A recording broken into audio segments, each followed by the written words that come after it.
The story kicks off with thundering storms and flashes of lightning covering the whole town. In the palace, Princess Selena is walking angrily when her brother calls out to her, "Selena. Wait a second, little sister. You're leaving already. If you leave like this." But Selena angrily interrupts him, reminding him of, "It also rained like this that day you people kicked me out saying I was a fake." Her brother asks, "Do you remember?" She answers, "I'd like to order the servants to drag you out like a dog and shove you in the rain." "That's what you said to me," he adds. "I really thought you were lying." That girl who looks exactly like you showed up and started rambling on about the past which you didn't seem to know about, so she again interrupts him by adding, "The minute you felt that, it was already over. Just as you people hideously got enraged with me, I also plan to become enraged enough so that I don't have a single regret. Do not expect me to be merciful, Count Estarion." He hesitates. She replies, "This must be proof that our relationship has come to an end. I'd like you people to know as well, that there's no turning back now." As she leaves the palace in the rain, a sober man shields her with an umbrella and, smiling, appreciates, "You did well. You can always lean on me. Even though I might not have a noble ancestry, I can still protect you from anything that comes in your way." Please remember to like and subscribe if you enjoyed the video, as it really helps our channel grow. Thanks. 1 year ago, in the Estarion estate, Selena despairs. "I can't seem to focus." "It's worse today," the maid asks. "Lady Selena, did you have another nightmare?" Aunt Selena's asking. "Is it that obvious?" the maid replies. "You're extremely pale. You don't remember what it was about, right?" Selena adds. "No. I have nightmares more than half of the week, yet I can't remember anything. I feel like they're long-lost memories, but if I try to recall them, I just get headaches.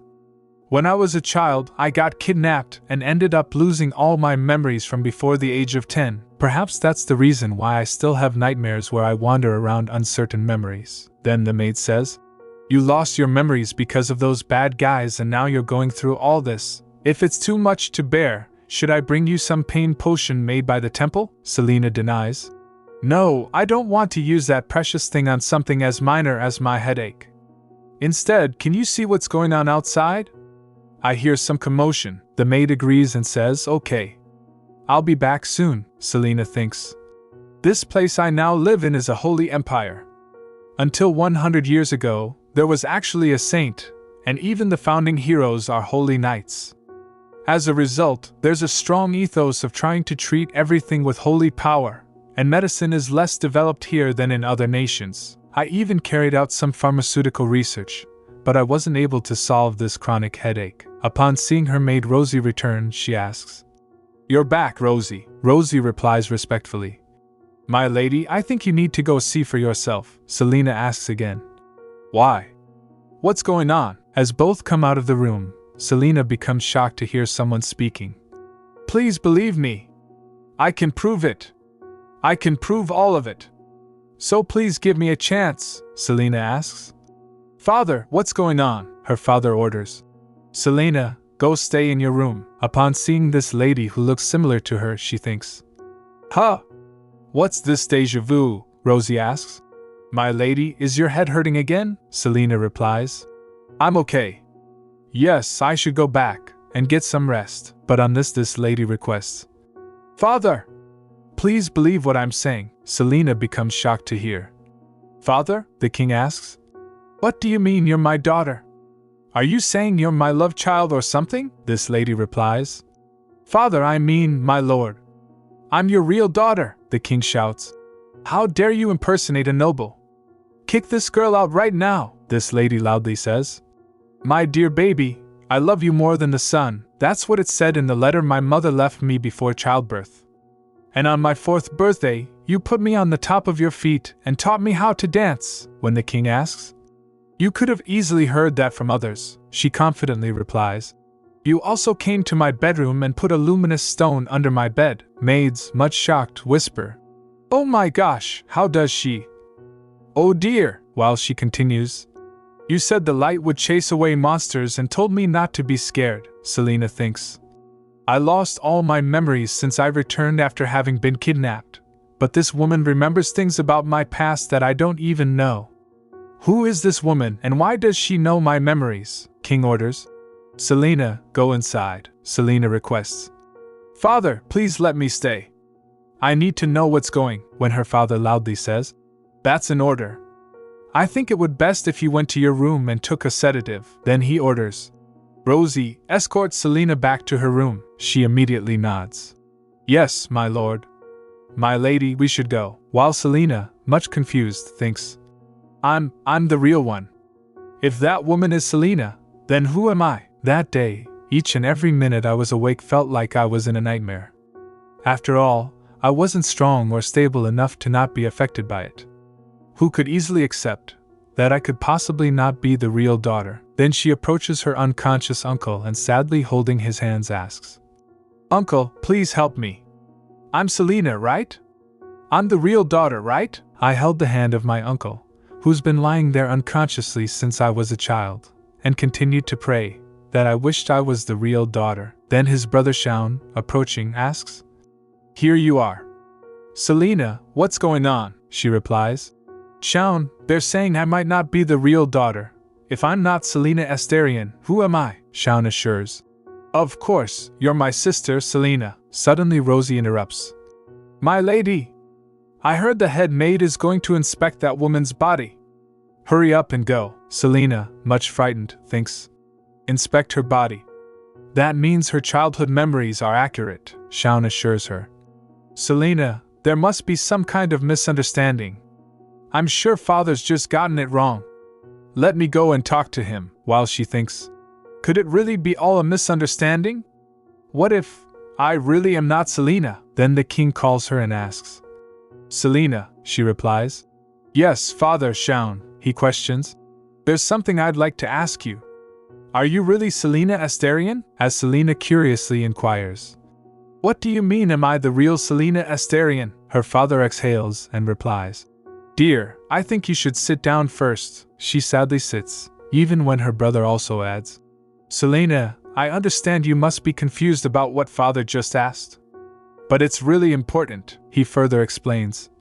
That woman had clear memories of her childhood and when she was kidnapped. She did? Both father and I checked twice to see if there was anything we missed but didn't find anything. That's why he asked? We want to see if you have any memories of back then, she confusedly answers. I need to remember, but, so King finally interrupts saying. It's fine. Forcing yourself to recall something isn't going to make it come back, but when he adds, instead I want to check your body, makes Selena shocked. She apologizes humbly asking. Sorry? What do you, as her father informs. Dear, you had a birthmark behind your neck when you were born. Much shocked, she questions. A birthmark? So King admits. Yes. Explaining. It was a unique triangle-shaped mark. And when I checked that girl's body, she had the same shaped mark in the same spot, on her confusionally asking. But didn't you check when you found me? King sadly replies. I did. You didn't have a mark then, but because I considered you my daughter, I just thought it was strange. That's all. You were clearly my daughter and a single birthmark wasn't going to tell me otherwise, she clenching her fists asks her father. Then why are you asking me to show you a birthmark that I don't have? Her father, by raising his hand, coldly replies. It's an incident that happened a long time ago, so my memory could be wrong. Plus, if you get a wound on top of the mark, then it could possibly get erased. That's why I want to check, he then instructs Selena. So show the back of your neck to Shaun. As she helplessly moves her hair from the neck, Shaun looks at it and informs the king. Father, there's no birthmark or wound, while she cries by thinking. So I really wasn't the real daughter, while Shaun angrily strides up, springing. Something is wrong, while on her sadly inquiring. If I'm not Selena, then who am I? And am I now no longer part of this family? No, I just can't remember. That's why, the king emotionlessly explains. It's not your fault. It's my fault as a parent for not recognizing my own child, and calmly assures her. You're still my beloved daughter and Shaun's sister. That won't change, so don't worry, while Selena comes to know. The name of the woman who said she was the real daughter was Sienna. Because her claim was right, she now ended up living with us at the manor, but Selena, feeling guilty, thinks that, as the fake daughter, I felt that it was wrong of me to use the name Selena, so I spoke up about it. But Sienna smiled at me and told me it wasn't necessary to change my name. She becomes confused. I'd pretty much stolen her name and even her life, but she let it slide. Why can't I recall my memories? It's so embarrassing and shameful. It's someone else's life that I, the woman who raised Sienna. Bring that woman's friend to me, while Shaun, much worried, suggests. If we investigate her surroundings, we should be able to find the kidnapper, which makes Selena worried by thinking. They're planning on restarting the investigation. If they catch the kidnapper, will I get to find out who I am? She is near to fall when Rosie holds her and asks, "My lady, are you okay?" when she sadly admits that.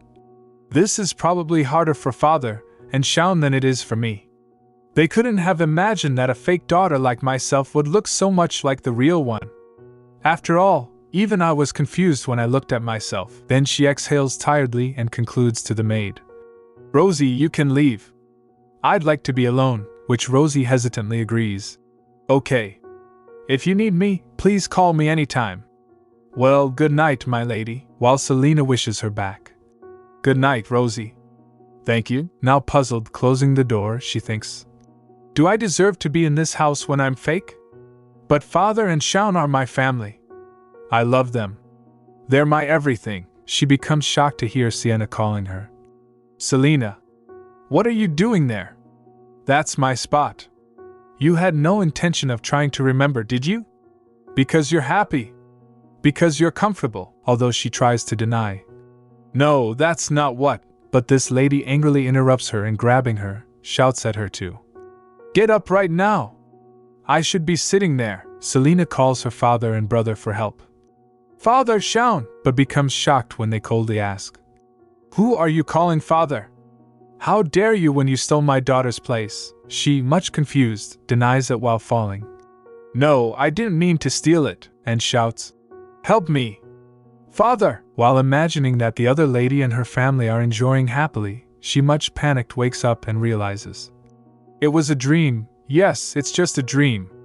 Even if I'm fake, Father and Shaun said they would love me. While Selena is crying and sobbing after the dream, her similar lady peeking from the door, smirks evilly. A month passed since Sienna returned. Day after day, there were loads of things to take care of. Along with officially sorting out Sienna's identity, she was made to be my twin sister. She was introduced to the maids, and we helped her adapt to her new life in the manor. We also had family gatherings where everyone attended, taking our guards down and spending time to get to know each other.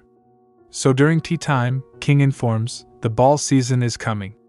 And inquires, "Selena, are Sienna's ball preparations going well?" She answers, "Yes, I'm going to get a famous tutor for Sienna." While Sienna shockingly asks, "A tutor? Actually, is it okay for me to go to the ball?" With a smile her father assures her, "Of course it is. You're my daughter." While Sienna sadly admits that, "But I'm an ignorant girl who doesn't know anything. I don't even know how to dance. Everyone at the ball will point their fingers at me for being like this." She further adds that, "And I'm not as elegant as Selena." Her father glances at Selena and asks, "Selena, I asked you to take care of Sienna, didn't I?" While Selena confusedly and much puzzled thinks that, "But yesterday, I definitely took her to the hair salon.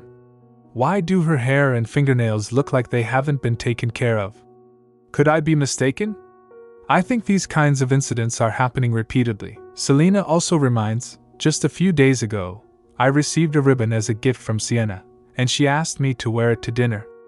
I simply did as she had requested, but during dinner Sienna diverts everyone's attention to Selena asking, 'Doesn't that ribbon suit Selena well?' So unintentionally, it ended up being a situation where the state of my hair was compared to that of Sienna's.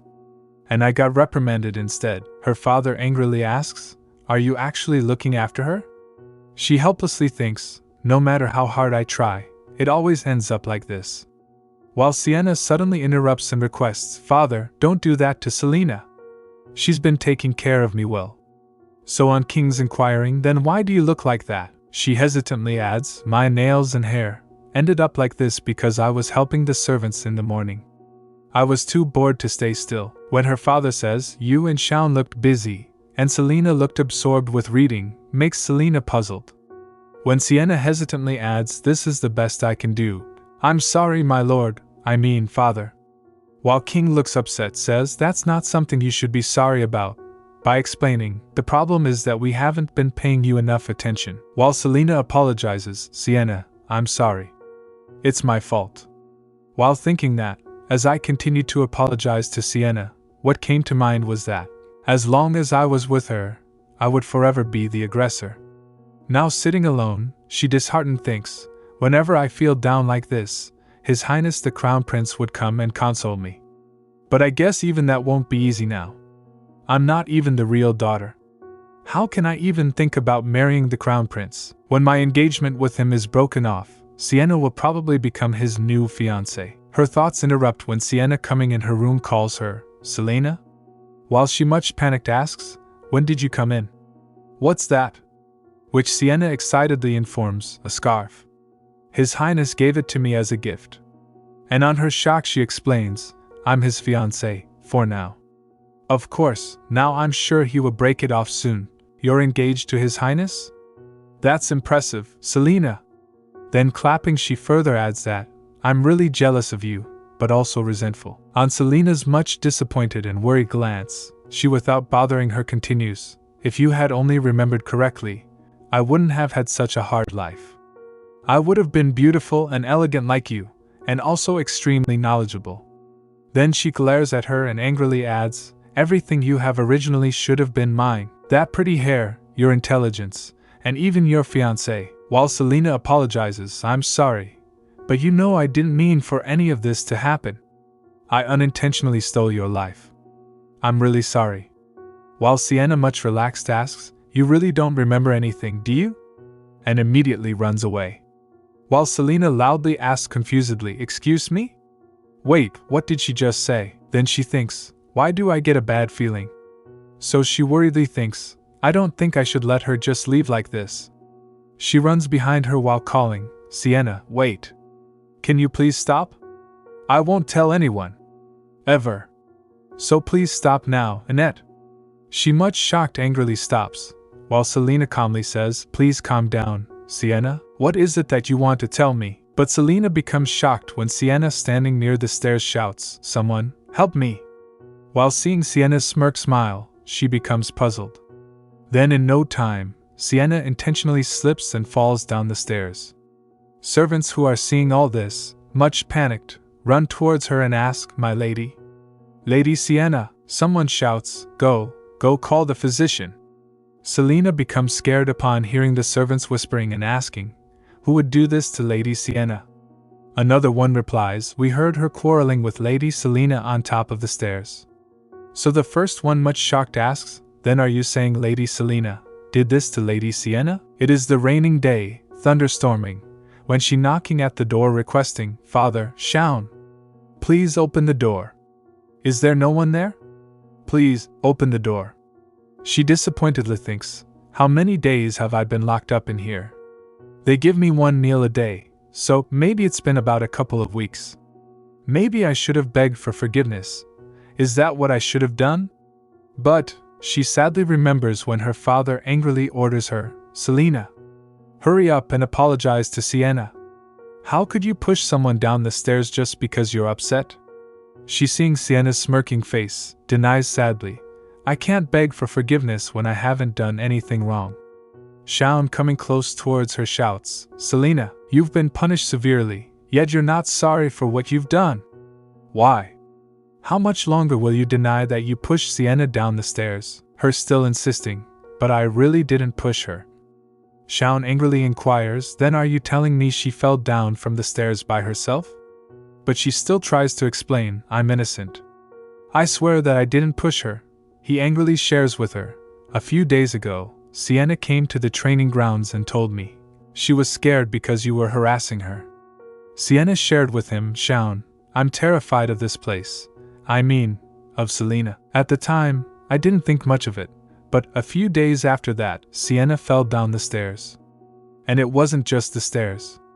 All this time, you've been embarrassing her when we weren't looking, belittled her, saying her embroidery skills are awful, and even spoke ill of the box of cookies she was so nice to bake for you as a gift, becomes shocked when he again angrily asks, "Why are you so jealous of Sienna? Why have you been harassing her? We loved you without discrimination. Was that not enough for you?" Selena, much worried and puzzled, says, "What? But I never did such things." But suddenly clicking something in mind, she thinks, has Sienna been lying to Shaun and father all this time? The day that she gave me the ribbon, when we were having tea together, when I taught her embroidery, and even when she baked me those cookies, has she been distorting the truth behind my back intentionally? And skillfully deceiving my family to believe that I've been harassing her? While Shaun shouts at her, "What? A misunderstanding? Even now, you're still not telling the truth? Fine, then try explaining why you recalled the name, Annette. The maids testified, saying that you reacted to that name. After hearing the name, Annette, from Lady Sienna, Lady Selena, while she much puzzled adds, Annette? I don't know what you're, heard that name for the first time that day. She further adds, Sienna suddenly said something weird and it got me flustered. But before she completed, Shaun interrupting her coldly shouts, Selena, if you hadn't gone this far, we would have continued to consider you our family. But all you're doing is making excuses, while she requests him humbly, please listen to me, Shaun. I really am innocent. It's Sienna that's being clever and distorting my goodwill. You mustn't believe what she says. But she becomes terrified when servants start grabbing from both hands. She shouts, wait, what are you doing? While her father shouts, enough with the lies. The truth will be disclosed as of today. He orders her, sit her down. So everyone's gathered. Then he orders the older maid, go ahead and check. Which she immediately obeys, yes, my lord. And moves forward her. While Selena becomes puzzled, who's that woman? So as this maid shockingly informs, I'm not sure if I should say this. But, she becomes much confused, what is she trying to say? When this lady finally adds, this lady is the daughter of a lowly lender, shocks Selena even more. So on King's angrily asking loudly, are you being completely honest with me? While this maid admits, of course. I clearly remember her. I saw her for years because we used to live in the same town.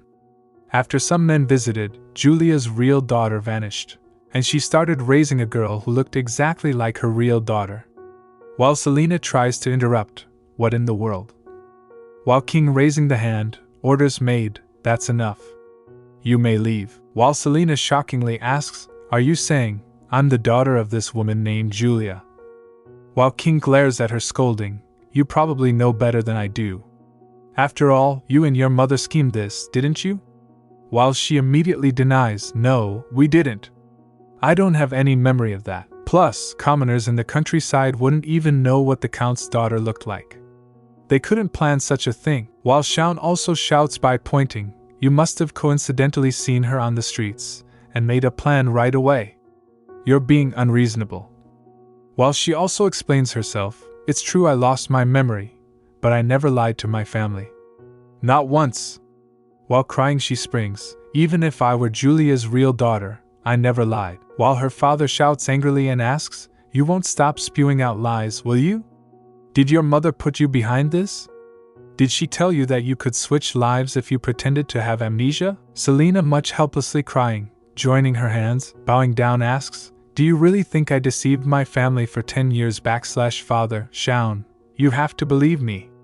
While King, much angrily grabs the vase and throwing it towards her asks, why you devilish girl, how dare you deceive the Estarion family?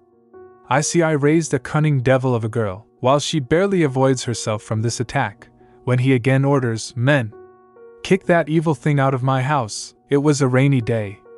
Now, kicking her outside the palace, the father angrily orders her, take your belongings right now and leave this manor. While she is crying, she calls them hopefully, Father Shaun. But the father angrily interrupts, you're the daughter of a lowly criminal. You're no longer part of this family. The father looks back politely when Sienna, glancing with a fake sympathetic face, requests, please stop now. It's not good for your health if you get too upset. While Selena notices the scarf around her neck, she thinks, wait, that scarf, and recalls when she informed Sienna. His Highness gave it to me as a gift, so she sadly asks, That scarf. I got it as a gift. While removing it from around her neck, Sienna apologizes. Sorry. But before she can do anything, the father interrupts her angrily and shouts. How dare you? The fake daughter coveting the belongings of the real daughter? Leave this minute, Selena, unless you want to be dragged out. Now kneeling under the rain, she sadly thinks, I did think I'd leave this house someday. But I had no idea it would be like this. Suddenly, she is shocked when Sienna approaches her and calls. Selena, I'll give you your scarf back. And dropping it back, she says proudly, I can buy dozens more from now on. But Selena becomes even more shocked and disheartened upon seeing that Sienna is smashing the scarf under her shoes. She shouts to stop her. What are you doing? While Sienna, without guilt, apologizes and says, Sorry. My mistake. And Selena, this is because it's just us two now. Actually, you're the real daughter. I'm the fake one, but I plan on becoming the real one from now on. Selena, shockingly, questions, What? What are you? To which Sienna, without explaining anything, suggests, Well, go ahead and enjoy your life. I'm looking forward to it. I think you'll look great in a maid's uniform. While now Selena, sitting alone, thinks confusedly, What did I just hear? Why is she doing this to me? What do I do now? While she becomes emotional on finding the letter and tightly holding it, she thinks, This is the letter that Amelia sent me. That's right. Even after Sienna arrived, Amelia was still my friend. I'm sure she'll help me. So now, holding her bag and thinking, Amelia is always on my side, I'm going to rush over to the Ropens and ask Amelia for help. While in the palace, is ordering maids. Move that vase slightly more to the left. Be careful not to break it. During her unconsciousness, she sees the reflection of her childhood, touching the crooketh and saying, So this is the divine relic of our family, the crooketh. Will it really light up if I touch it? As she touches it, it becomes lit up with a sharp light, which makes her excited, and she says, It's so pretty and sparkly. Now, coming slightly back to consciousness, she touches her head and thinks, Oh gosh! The crooketh. Why didn't I remember it before? The crooketh, a divine relic kept by the Estarion family. It can create the water of healing, which is considered the same as holy water. This water is known to have exceptional healing qualities. The crooketh is also called the treasure of Estarion. That's because it reacts only to the Estarion bloodline. She continues thinking, I remember touching the crooketh when I was a young child, and being mesmerized by how it suddenly glowed. I'd never seen the divine relic since then, so I'd completely forgotten about it. But if my memory is correct, there's no way I'm the fake Selena. The divine relic definitely resonated when I touched it. Now much more excited, she thinks, I can use it to prove that I'm the real Selena. Coming out of the apartment, she feels relaxed thinking, what a relief I had some money left to post the mail. But with less money left, she sadly decides, I'll have to walk home even if it's far. I've burned out in the past few days. My body feels heavy and I can't even walk properly. Only if I'd used the divine relic to check the day Sienna first arrived. But then if I'm the real Selena, how did Sienna have the same memories as me? And why is she so malicious toward me? Actually, these things, I'll think about them after I first prove that I'm the real daughter. Back in the palace, her father holds Sienna's hand and asks happily, Do you remember how much I adored you when you were little? Which she immediately admits. Of course I do. When I was little, you used to sing to me. He laughs and says, I did. You remember everything, Sienna. They are both shocked when Selena interrupts loudly. You mustn't come in. Her brothers hold her back from both sides and request. Please leave, she insists. But I must see father. Her father, shocked, asks, What are you? She interrupts by saying, I can prove that I'm the real Selena. Seeing Sienna acting scared and hiding behind her father, he angrily shouts at Selena. How dare you show your face here? What's going on? Kick her out of. But she explains. The crooketh reacts only to the Estarion bloodline, so I can prove it. I can prove who the real Selena is. Now Sienna, panicked, shouts. The real Selena? Why are you suddenly? And asks, Father. And what does she mean by the crooketh? And a treasure. What's going on? Her father angrily teases. Look at you barging in here and talking nonsense. You want to use the divine relic for such personal use. Selena's elder brother seriously adds. Actually, father, I suggest we try it. That way, this imposter won't be able to bluff again. He warns Selena. If you're scared, leave now. This is your last chance, she insists. No, I've been telling the truth, so I'm not scared whatsoever. They all walk upstairs and finally arrive at the room. Sienna, shocked, asks, So this is the crooketh? Her father admits. Yes, the divine relic and treasure of this family. Seeing her puzzled, Selena thinks. It's just as I expected. She's nervous, Shaun loudly asks. Selena, what are you doing staring blankly like that? You said you're confident, so go on. Make it resonate. Her father also adds. Shaun's right. Come on now. Make the crooketh resonate. If you're trying to just buy time, I suggest you stop right now. That is, unless you want to get kicked out of here in a worse state than before. Selena, confident, comes forward thinking. I cannot afford to make any mistakes. I must make it resonate no matter what. As she places her hands on it, she becomes excited seeing the sharp light and thinks, I can do it! I did it! I made it resonate! Now, everyone will have no choice but to acknowledge that I'm the real Selena. Sienna won't be able to make it resonate. Finally, the truth will be revealed. Shaun, shocked, looks at her and thinks, How could this be? It really resonated, how could you? Now the king, thinking deeply, asks, Sienna, why don't you go ahead and try touching the crooketh as well? She shouts angrily. Sorry? You want me to hold it? Don't tell me, you're suspicious of me, he explains. We just want to make sure. She protests. I'm your long-lost daughter, but you don't fully believe me, do you? He still orders. Sienna, stop being stubborn. She angrily turns toward it and shouts. I did everything to prove that I was real, but I guess it wasn't enough for you. What you said to me today, I guarantee you'll regret it.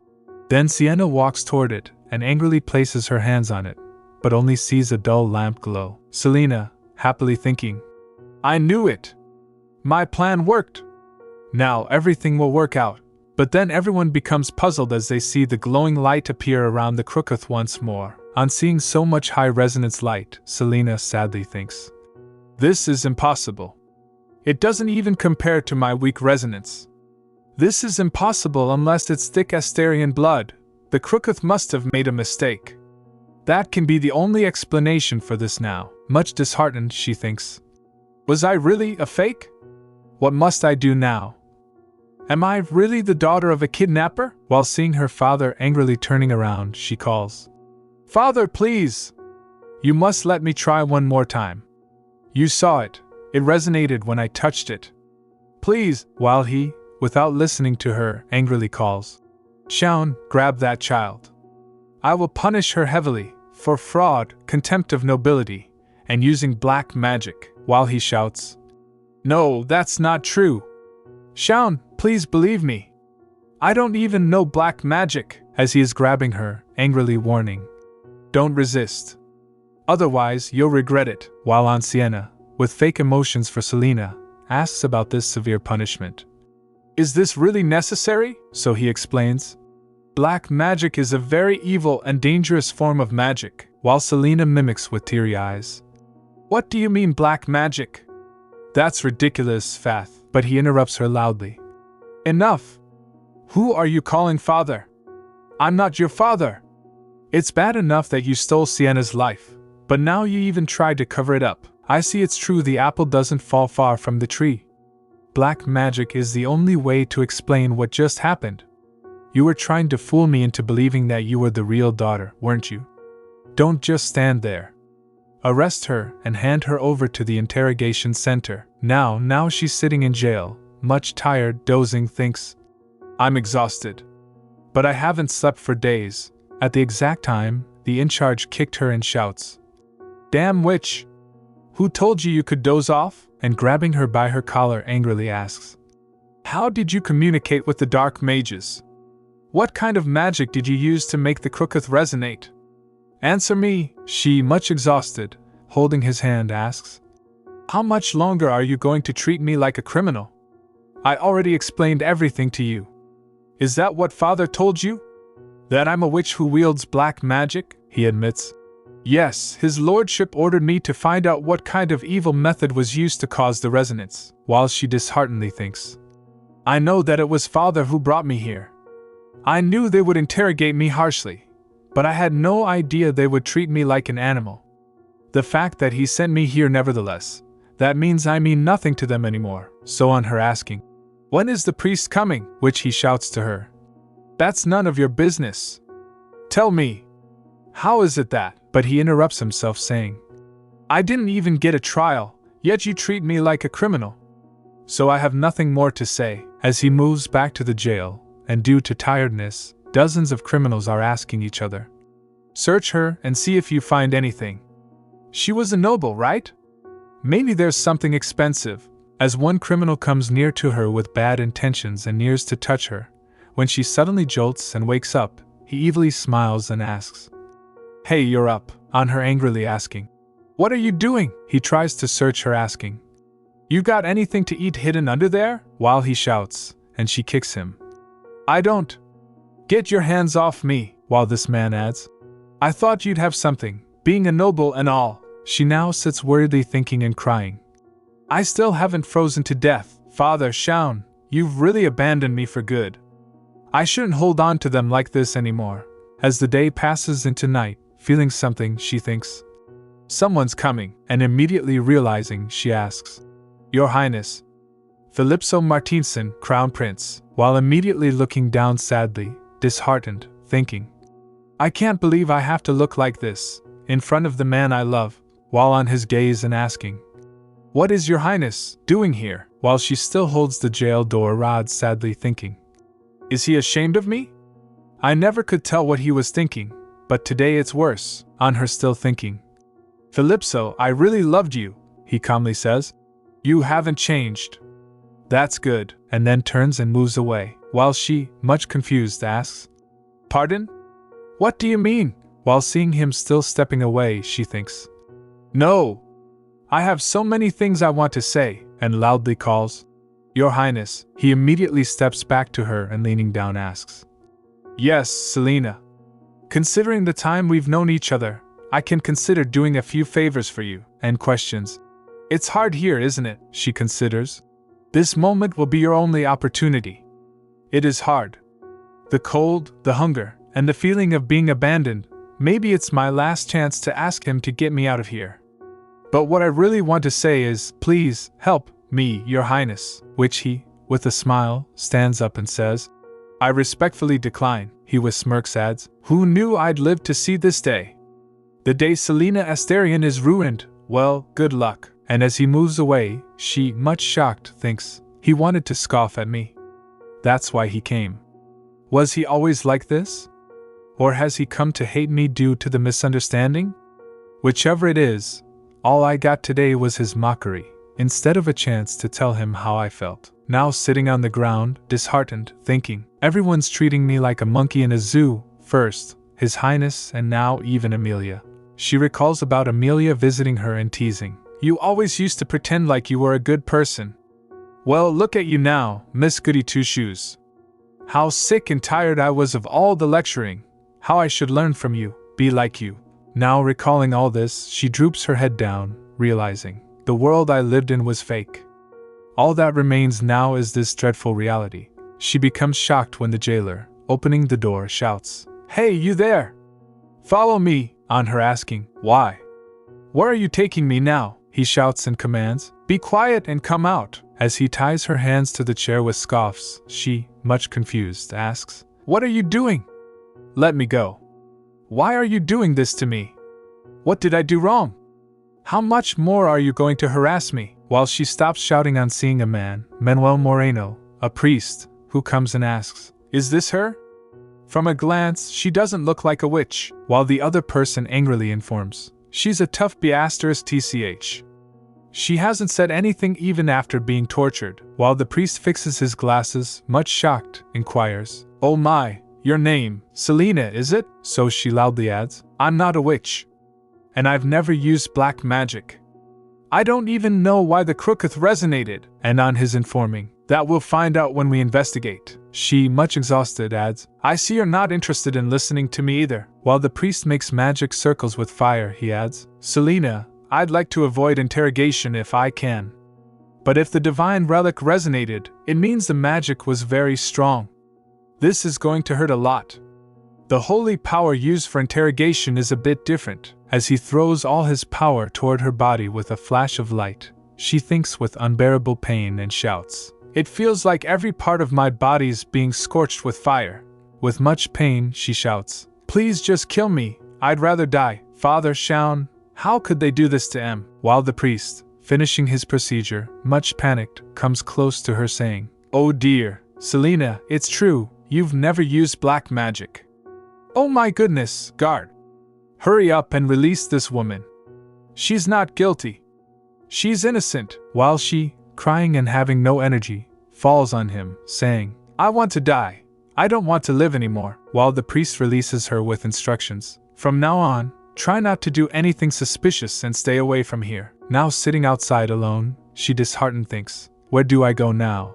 While she becomes shocked to hear someone calling her, Oh my gosh, Selena! Oh my gosh, Selena! This is Sienna, who, coming close to her, asks, Are you okay?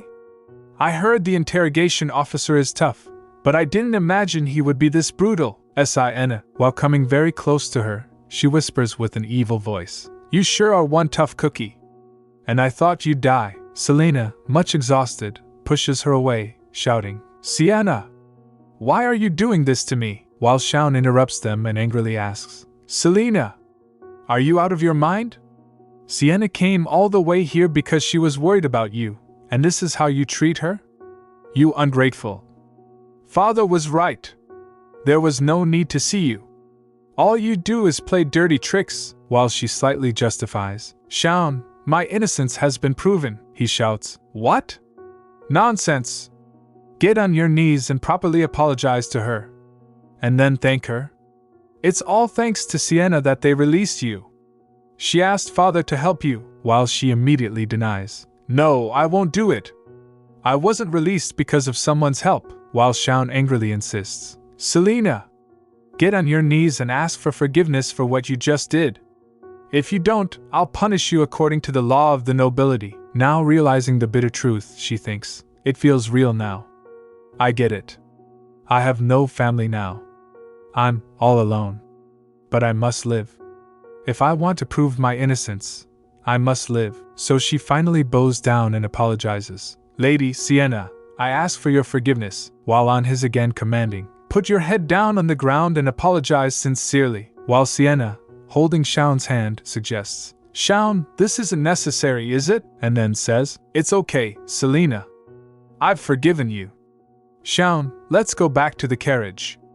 I should have never stepped out to wait for her. Now, kneeling down, she, much disheartened, decides, One day, I'll make you people regret what you did. You can suffer as much as I did. I'll make sure you do. No. I will survive and get my revenge. Suddenly, there is the sound of horse steps, and a person arrives asking, It is you, Selena Estarion. And then, holding her in his hands, he informs, You're coming with me. It is the fresh morning, at the gorgeous building, when Selena wakes up, placing her hand on her head, thinking, Where am I? At the exact time, the maid, holding the meal, opens the door and suggests, You mustn't get up, my lady. You've been in bed, sick for 3 days. You had a high fever, she, much shocked, asks. 3 days. By the way, where am I? And who are you? When she humbly informs, This is Duke Calypso's manor. And I'm Sophie, the maid. She, much confused, thinks, Duke Calypso?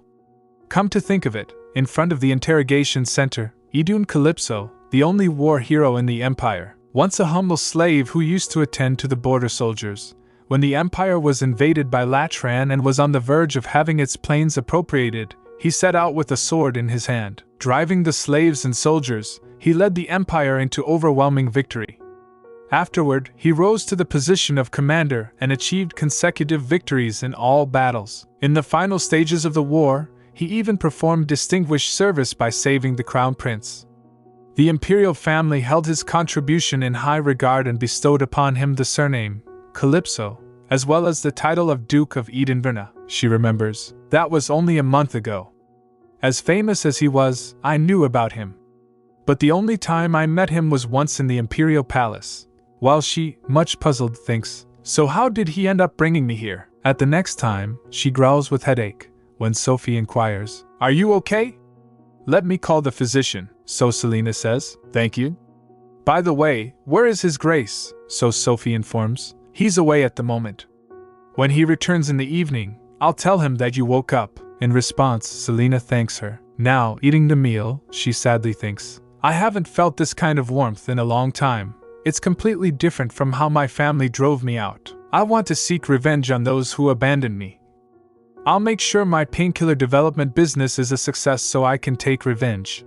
But until then, I need a place to stay and money, so she exhales and decides. First, I must recover my health as best as I can, and think about how I'm going to thank the Duke. At night, she, still holding her pounding head, exhausted, thinks, I was given some medicine, but it seems no painkiller is perfect yet.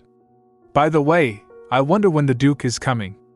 It's already nighttime. At the same time, on hearing the knock at the door, she turns and says, Oh, Sophie. Come in. As the door opens and the Duke comes in, respectfully addressing, Your Grace. You still don't look good, while she immediately bows down gracefully, admitting, My greeting is overdue. Thank you for showing such kindness. I'm much indebted to you, so he calmly brushes it off. It's nothing, so don't worry about it. And on his asking, You must be curious as to why I helped you, she immediately nods. Yes, we've never properly met each other, while he exhales, saying, That must be the case for you. I was thinking of telling you once you're well again. Fine, let me cut to the chase. How about you stay in my home from now on? She, much shocked, asks, Pardon? In your Grace's manner, so he, humbly coming close, says, I guess I should explain. I need a competent tutor right now, and you need a place to stay. We might as well help each other. I think you would be a pretty good teacher. As you know, I used to be a slave. I don't even know proper greetings or etiquette. I'm ignorant, so I need someone to teach me. But on her whispering, I've never been a teacher, he completely explains. You know about things like etiquette and the noble society better than anyone else. And now that you've been cut off from that society, you won't be able to spread rumors about my incompetence. I hope you don't take it too personally and get upset. After all, that's the current reality, isn't it? So she nods. Yes, it is. I've been cut off from. And on his calmly explaining, your pay will be 30 golds. By the time you leave this place, you'll have enough money to live the rest of your life without worrying. She, much surprised, inquires, Why are you giving me such a large amount? But he, still calmly inquiring, You don't want it? I assume it would be quite helpful to you. While she, thinking that 30 golds is a year's worth of living costs for an upper middle class family. I don't feel comfortable about this, but I can't decline in my situation. So she does not reply, on which response he says, If you've got nothing else to say, I'll take it that you've accepted. We can start the lessons once you've recovered. Okay, while she immediately tries to stand up, while removing the blanket with her wounded hands, by saying, We can do that, while he smiles, saying, I look forward to your lessons, teacher. But suddenly, she coughs and becomes unconscious. So now, as she wakes up in bed, Sophie respectfully informs, You were out again for a couple of days, so His Grace brought a healing priest and had you treated, my lady. I've been told your hands and feet have severe frostbite, so you might end up with scars. While she shockingly thinks, The Duke is showing such kindness to a girl like me who has nothing, who was abandoned even by her own family. Is it right of me to continuously accept his kindness? I'm no longer a noble. I'm nothing, so why? Her thoughts interrupt when he arrives and asks, You're up, while she thanks him, saying, Thank you for calling a healing priest. While he, calmly sitting down with a smile, explains, My teacher took a critical turn. Of course, I would do everything I can to help her. Come on, let's quickly get you recovered so we can start the lessons. While she, trembling her hands, much hesitantly speaks, May I ask you something? Why me? People who go in and out of the interrogation office on suspicion of being a heretic end up with a bad reputation. You could have found another tutor offering similar conditions. While he, much sad to hear her, then politely holding her hands, advises, Don't be afraid. You won't be going there ever again. Although she is much embarrassed by her hand scars, he, still politely holding her hands, confesses, Teacher, what's important now is that I need you very much. The next day, hearing Sword's training sounds, she asks Sophie, Does His Grace train that often? Sophie nods. Yes, he always trains, never taking a single day off. Selena feels much impressed by him, thinking, What a diligent man. I could hear him training with his sword even from my room. She also recalls, Shaun used to be good at swordsmanship too, but immediately she reminds herself, No, I shouldn't be clinging to the past anymore. There are many more important things I must focus on now. I can't stay here at the Duke's Manor forever either. The spring festival is in 3 months. In other words, the Crown Prince's birthday ball held in conjunction with the festival will be when Duke Calypso makes his debut in high society. Until then, I'll make him into a perfect duke. So she asks, Sophie, can you bring me the newspaper? She decides, First, I must see what's going on in the world. While Sophie hesitates worriedly. Newspaper. My lady, it's the afternoon now, so I'm pretty sure the newspaper has already been used to light the fire. But Selena, understanding that she just wants to hide something, assures, Sophie, it's okay, so bring me the newspaper. Whatever's in the news, I can deal with it. Now, giving her the newspaper, Sophie shares, I really don't think you should read it. While she assures her, saying, It's okay.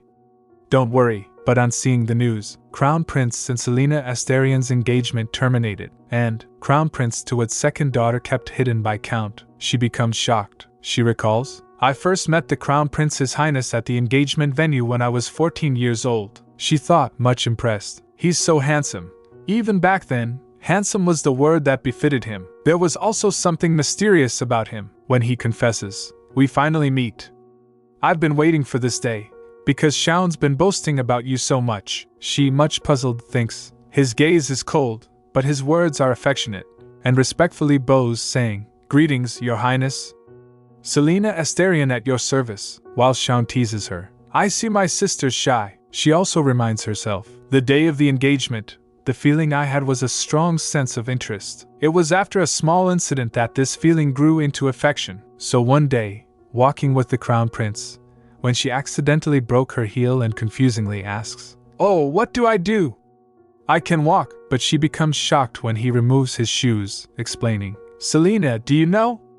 The new pathway has been laid with the Orrington's best quality marble, but it's impossible to appreciate its value wearing shoes with thick soles. If you walk barefoot like this, you can feel the softness in its entirety. So he shows her his shoes, saying, I'd like to suggest you try it too, while she thinks, Is he doing this because he's being considerate of me? Then, as she places her bare foot on the marble, he asks, How is it now that you've removed your shoes? And she admits, It really is soft. He, surprised, reconfirms, Is it? Selena, I'm glad at least you can appreciate the value of this marble. So that day, with a blushed face, she thinks, The kindness His Highness showed me was so affectionate that it almost brought tears to my eyes. That day, I came to love this man by the name of Calypso Martinson. But now she clenches her fist, realizing, But he was probably nice to me simply because I'm an Estarion. From now on, I won't be certain about whose daughter I am. If I recover my memory and learn that Sienna was the real daughter, I can apologize then. It's not too late to be sorry after the truth is revealed. So making up her mind, she informs, Sophie, please tell His Grace that I'd like to start the lessons as soon as possible. And so, I must check the depth of his knowledge. After a few minutes, opening the door, he enters and asks, I heard you wanted to see me, so you want to find out how much I know, right? Where would a humble slave learn how to read and write? Do you know that I'm illiterate? And on her asking, Then how about numbers? He admits, Numbers I know. But that's the extent of my knowledge. So she suggests, Well, even if you didn't, you could learn. You're planning to make your debut in the Imperial Ball that will be held 3 months later, right? He relaxing smiles. So you already know? My objective is to go from a wild dog to a house-guarding dog. While he suggests, Don't say that. When he explains, You know, I'm not embarrassed about my ignorance. It's incredible enough that a slave has come this far. So holding the quill in his hands, he stares writing while saying, Speaking of knowledge, I do know this. So as he starts to write, she looks at him and thinks, His hand holding the quill. It's so cute. His hand's so big that the quill looks delicate. This makes her laugh, while he looks at her and says, Just laugh. I'm well aware I look funny right now, while she composes herself and says, No, I just thought that it suited you quite well, while he denies, saying, "What an awfully bad liar you are," and then showing her the page, informing, "This is how much I know. Not that it's much, but," while she curiously thinks, "How strange. His handwriting looks as if he's known how to write for a long time. I wonder who taught him." Then she inquires, "Do you not know how to write Calypso?" When he admits, "Now it's your turn to teach me. So how do you write Calypso?" So he, holding the paper, stares to teach him. "This is how you write Calypso," by explaining, "Calypso. This is the vowel that makes the ah sound." So now, looking at the paper much excitedly, he inquires, "Calypso, tonight's homework will be learning how to write Calypso." Then she, with a smile, informs, "Okay, we can start the lessons tomorrow," which he agrees to. "Great, but aren't you going to ask me?" Which shocks her. "Ask you what?" So he explains, "I learned my name when I was a slave. Aren't you going to ask me who taught a slave how to write?" On her confusingly guessing, "Well, maybe your friend who's of a different status taught you, no?" He just disappointedly twitches and suggests, "Forget it. It's been over 10 years, so..." Then he, with a smile, informs, "By the way, what I want from you is one thing, to pull me up to your level." On her smiling, saying, "It will take a long time. I don't mean to brag, but I'm quite knowledgeable." He asks, "Do you plan to teach me only for 3 months or something? There's a lot I want to learn." So she calmly assures, "We can talk about it then. I promise I'll do my best to teach you, and make it my priority to turn you into a fine nobleman." While she excitedly thinks, "Seeing how he's so motivated, I can't wait to start the lessons." Now, he comes very close to her, placing his hand on the bed, politely whispers, "Okay, teacher. Make me your top priority." Back at the Count's place, Shaun, looking at his father, thinks worriedly, "Father's looking more pale than he did a few days ago." Well, I'm not surprised. Selena was special to our family. Upon coming into this world, she lost her mother and then got kidnapped around the age of 10. She not only lost her memory, but her once exuberant personality faded. When she returned, she confusingly said, "I can't remember anything. What's my name?" So Shaun affectionately informed her, "Your name is Selena Estarion. I'm Shaun. You can call me Shaun." While she much hesitantly calls, "Oh, Shaun, I mean, dear brother." So now he again recalls, "When she hesitated to call me by my name like before, I felt like my heart was being ripped into pieces." Then during the meal, she also apologized. "I'm sorry. I don't think I can eat the shrimp. It makes me feel nauseous and gives me a headache." So he, much concerned, asked, "Are you okay, Selena? It looks like you're allergic to it. I'll tell the chef to be especially careful." Selena suddenly had a shrimp allergy which she never had before, and the mark on her neck was gone. Nevertheless, we weren't suspicious of her. We simply thought it was all due to the trauma of having been kidnapped. Selena was my sister who was raised with much love the past 10 years, and also a perfect daughter who father was extremely proud of. So he now again reminding angrily, "But she was actually a cuckoo chick? That heinous girl pretended to have amnesia, and deceived us all along." So he affectionately looks at Sienna, thinking, "In the meantime, I didn't even know what a difficult life my real sister had to lead." So as Sienna excitedly addressed, "Father Shaun, sitting here like this reminds me of my childhood days." Then she happily asks, "Was it when I was 8 years old? Shaun, you made me a snowman outside the window of my room. Having worked as a maid, I'm now used to the cold. But at first, it was really hard because I wasn't accustomed to it." While Shaun much sentimental smiles, saying, "I can't believe you remember that. You really are my little sister." While he disheartenedly thinks, "Poor thing. How nice it would have been if she had recovered her memory sooner." While also recalling that Sienna said she lost her memory due to the trauma of being kidnapped at the time. As a result, she wasn't aware that she had been swapped with a fake Selena, and it was only after the maid died and she ended up wandering about the streets that she remembered what had happened.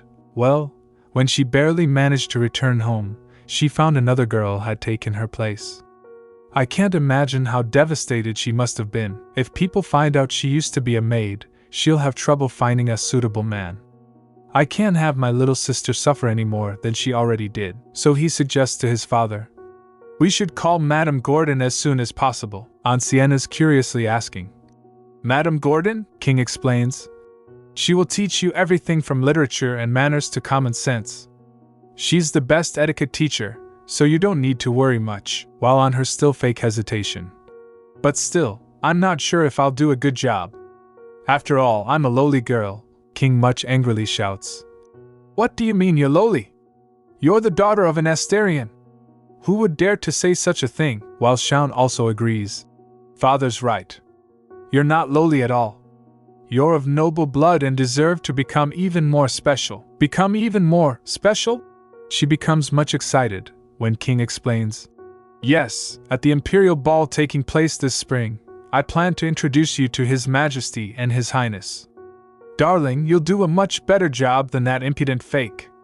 I'm confident you'll become the Crown Princess," her on her surprisingly asking. "Crown Princess," he explains excitedly. "Yes, you're my daughter, are you not? That fiancé position was originally yours. You should have enjoyed that privilege," while she smirks, hiding her saying. "Okay, I'll do my best." At the Calypso's manor, in the library, Selena is selecting the book, when on seeing Duke approaching, she asks, "You're early," he also calmly asks. "So are you, teacher." So now she starts her lecture saying, "Then I'll teach you step by step. Vowels are." So after few hours of study he stretching his body says, "I feel like my head's going to burst. Can we continue after a 10-minute break?" Which she agrees. "Okay, you were at it for a long time." Selena, feeling headache again, presses her head, when he with concern asks, "Are you having trouble sleeping after what happened? Do you feel uncomfortable to talk about your family? If you do, I won't ever bring it up again." While she, composing herself, replies, "I do feel uncomfortable, but you don't need to mind me. I'm sure everybody knows everything by now. Though they won't know the inside story." So he curiously inquires, "Is that so? So what's the inside story?" While he confusedly thinking, "I wonder how much His Grace knows. I'll have to subtly change the subject." So she hesitantly says, "How did you get that scar on your cheek?" Which he, immediately placing hand on his cheek, smiling, adds, "Oh, this? It's an honorable scar. Though it's faint now and you can hardly see it." And asks, "Does it look gross, dear teacher?" While on her again much curious asking, "It must have been very painful." But on seeing so affectionate smile on his face she becomes puzzled and thinks, "What's that look on his face?" Oh, she immediately apologizes. "I'm sorry if I was rude," which he brushes it off. No, I just find that kind of perspective fresh." So she, much relaxed, asks, "Do you?" So he, changing the topic, smiling, says, "By the way, you know how you hold the quill?" On his confused expressions, she, smiling, explains, "Yes, it will be easier if you hold it this way." So as he again tries to hold it the wrong way, "How you're holding it now might be comfortable, but it won't be later on." So she, coming close to him, placing hand on his fingers, explaining, "That's not how the fingers should be. Your hand should be like this." She, totally immersed to train him further, explains, "I know it will be uncomfortable trying to get used to this, but just hang in there for a week and it will get better." But upon suddenly reading his blushed face and affectionate stare, she, much puzzled, immediately moves away, humbly apologizing, "I'm sorry. I'll be more careful." While he immediately tries to calm her down, saying, "No, it's okay. I want to learn how to properly hold a quill. Come to think of it, I don't even know how to write your name. I'd like you to teach me." So she, much excited, adds, "Oh, I'm honored." So she, near to teach him, he, suddenly shocked, "What's that sound?" Immediately Sophie, much scared, enters the room, saying, "Your Grace, I think you'd better come out right away." Upon seeing Selena's much feared face, Duke turns, informing, "I'll quickly go check. You stay here." While standing alone, much panicked, she tries to calm herself down. "It's okay. This isn't the interrogation center for heretics. It isn't dangerous. Calm down." I suddenly felt scared because it sounded like steel bars closing. I wonder what's going on. So much curious, she glances from the window and relaxes, seeing it was the sound of the wall crumbling. She wonders because something like this rarely happens unless you don't do your job maintaining the manor.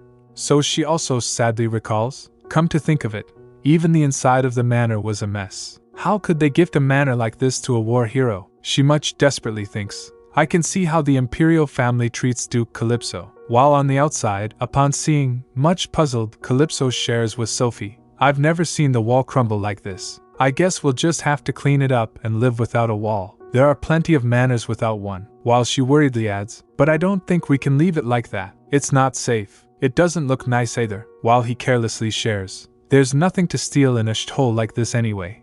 Asterisk. So Selena arrives at their back and curiously inquires, are you going to hire some men? I think it would be better to have the servants do it. I know I'm not in the position to decide, but I do have experience being lady of the house. While Rosie, turning around much concerned, politely suggests, my lady, the wind is cold, please go inside. You haven't fully recovered yet. When Selena asks, I've never seen any other servants. Are you the only maid? So she explains, there's a maid called Marie. She takes care of the kitchen, but it isn't easy. Aunt Selena again inquiring emotionally, it must have been hard for you to handle so much all by yourself. The maid informs, His Grace isn't particularly interested in the maintenance of the manor. He just tries to fix everything himself. I don't know why he's so reluctant to hire more servants. So now both are at the dining table when Selena starts conversation. It's my first time sitting at the table with you, Eideun. And in his agreeing, she starts teaching him. Start with the fork and knife on the outside and work your way in. And make sure the knife always faces inward. When you eat shrimp, you must take the shell off using your knife. Like this.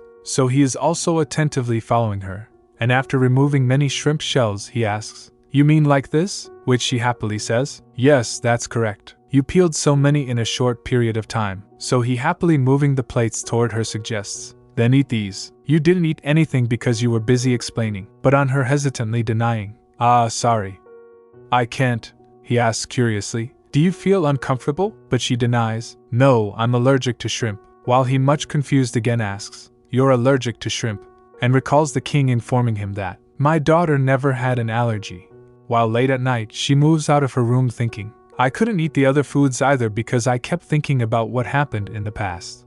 I'm hungry, so I came downstairs, but I wonder if there's any food left. So arriving near the kitchen and seeing, there's a light coming from the kitchen. Is someone there? And upon seeing someone, she thinks, who is that? Is it the kitchen maid that Sophie mentioned? She becomes shocked to see, she's taking something.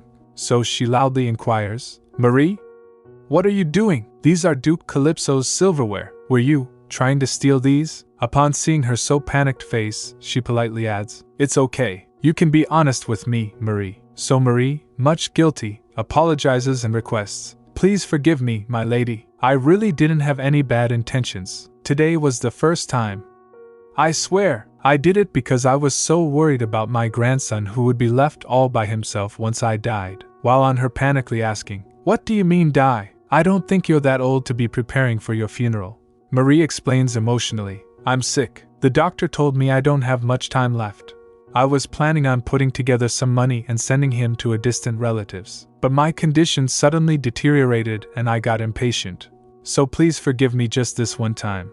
Please don't tell the police or His Grace. I'll work hard and save till the day I die. While knowing all her story, she sadly thinks, what a sad situation she's in. I can't ignore her. So Selena holding her suggests, get up, Marie. I won't tell anyone. Is your distant relative reliable? Can you trust them? And on her sharing, well, they're the cousin of my cousin. Selena becomes shocked. Oh my gosh. That's pretty much a stranger. I thought it would be better than sending him to an orphanage. So she sadly thinks, it pains me even more to hear she has a child to take care of. Is there nothing I can do for her?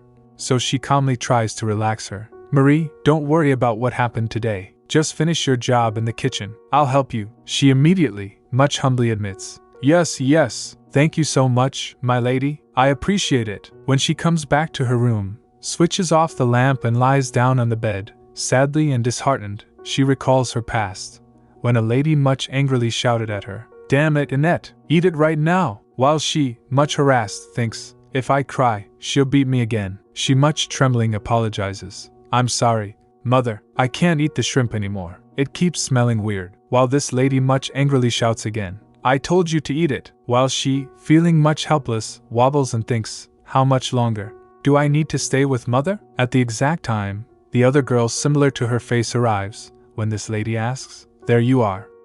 Where have you been, Sienna? Selena was still loudly shouting, Sienna's back. Upon hearing someone calling her, she panicked, woke up, and asked, "Rosie? Rosie, is that you?" But it was the Duke who answered. "It's me, teacher." And while tapping her shoulder, he suggested, "Drink this and try to calm down." She thanked him. "Thank you." While holding her head, still panicked, she thought, what kind of dream was that? My memory's faint again. I think I just might remember something if I tried. The Duke, concerned, suggested, "Don't think about anything." Seeing her confusion, he explained, "Don't try to think about the nightmare. A nightmare is just a nightmare. It doesn't hold much meaning. You were screaming and talking gibberish. What's the use remembering a dream like that?" she asked. "What did I say?" he explained. "I'm not sure, but you were in pain. That's all." Then sitting near her on a chair, he said, "I'll leave once I see you fall asleep. Lie down again now. I'd like to sing my special teacher a lullaby, but unfortunately I don't know any." She immediately brushed it off. "It's okay. And I'm sorry for making you worry," he denied. "No, that's nothing to be sorry about. I'd just like you to be healthy." She smiled and assured him, "This won't affect your lessons." "Don't worry," he responded. "That wasn't what I was worried about. What's important now is your health, not the lessons," she softly said. "It's reassuring to hear you say that."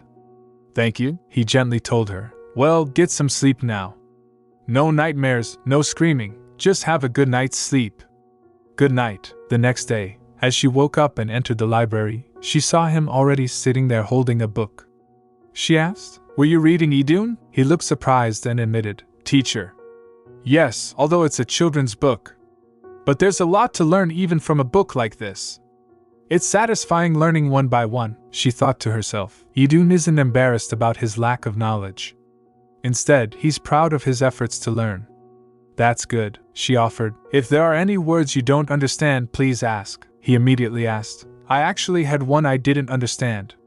"What's a dreamer?" she calmly explained. "A dreamer?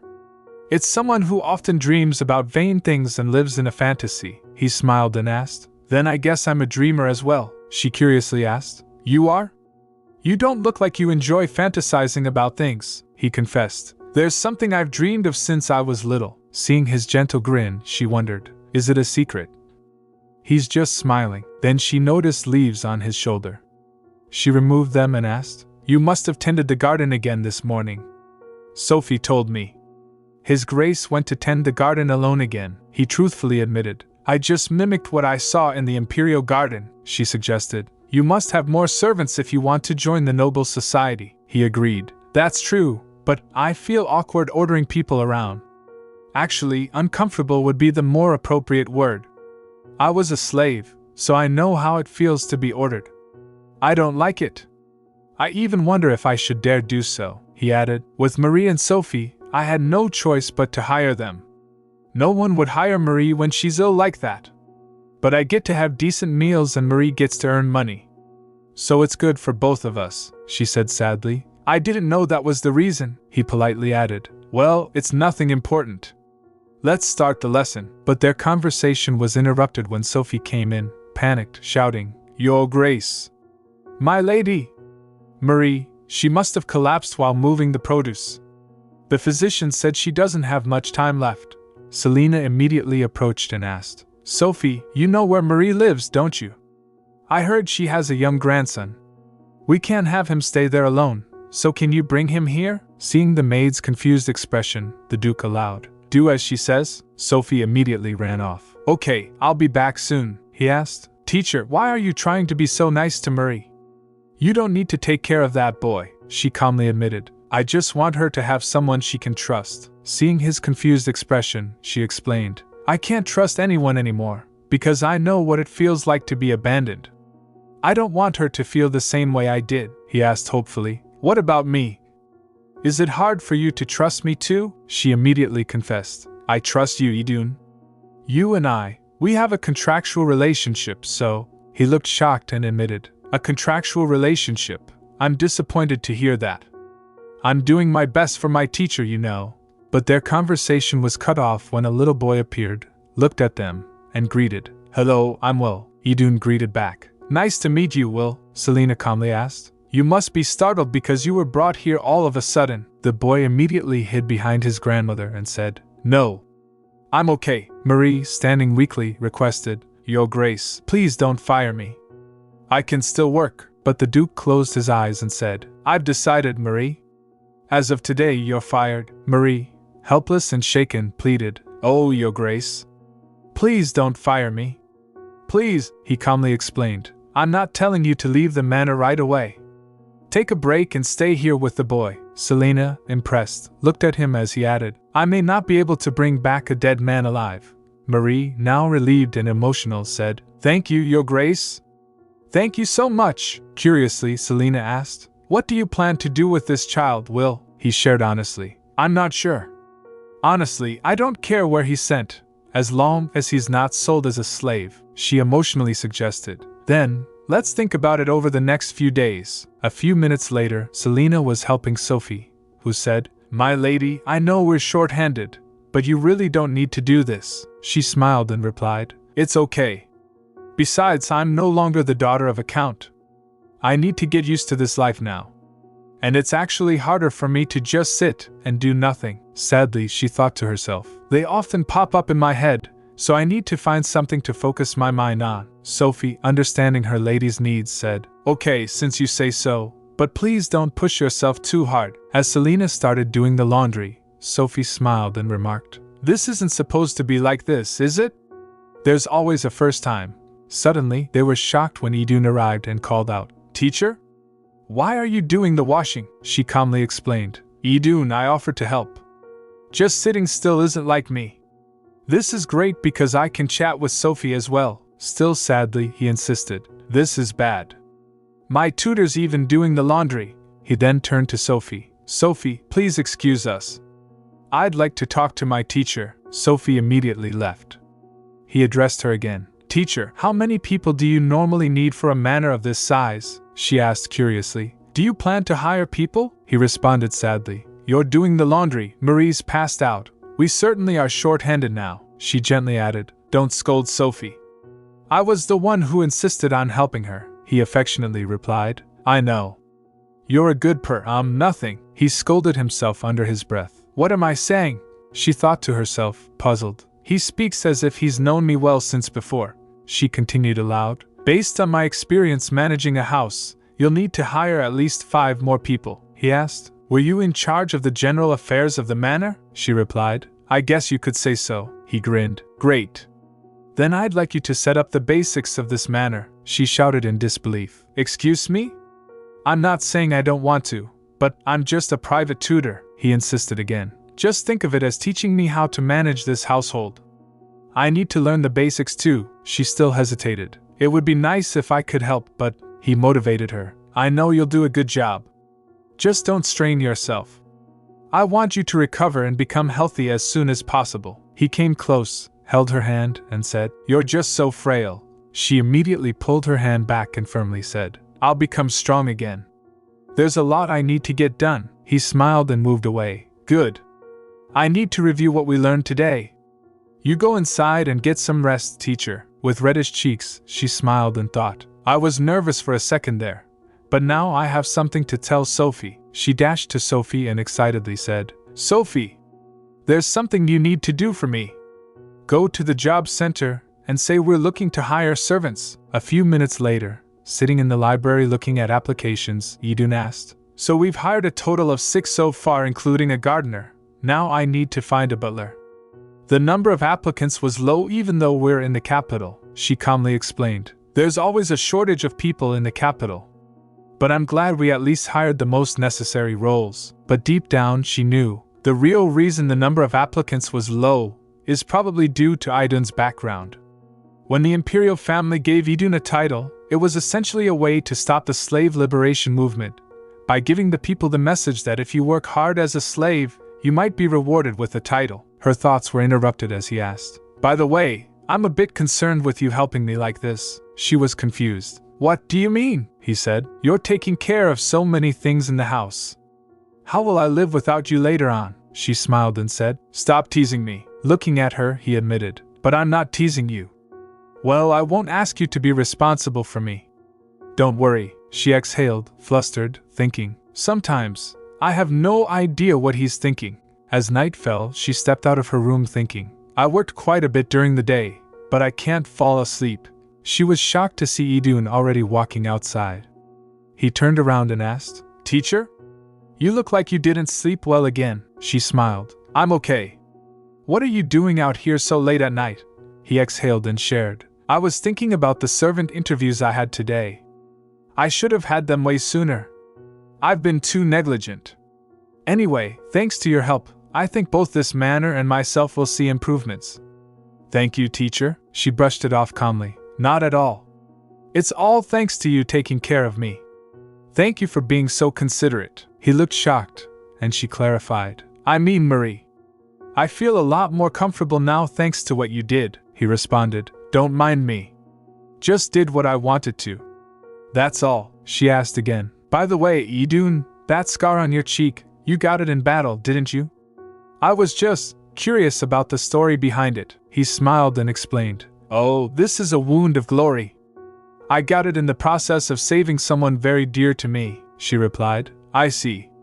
Did you manage to look after that person? She became flustered as he looked at her affectionately, thinking, why is he staring at me like that? He confessed. Of course, I most certainly did, she thought, impressed. I can tell he's really sincere about that person.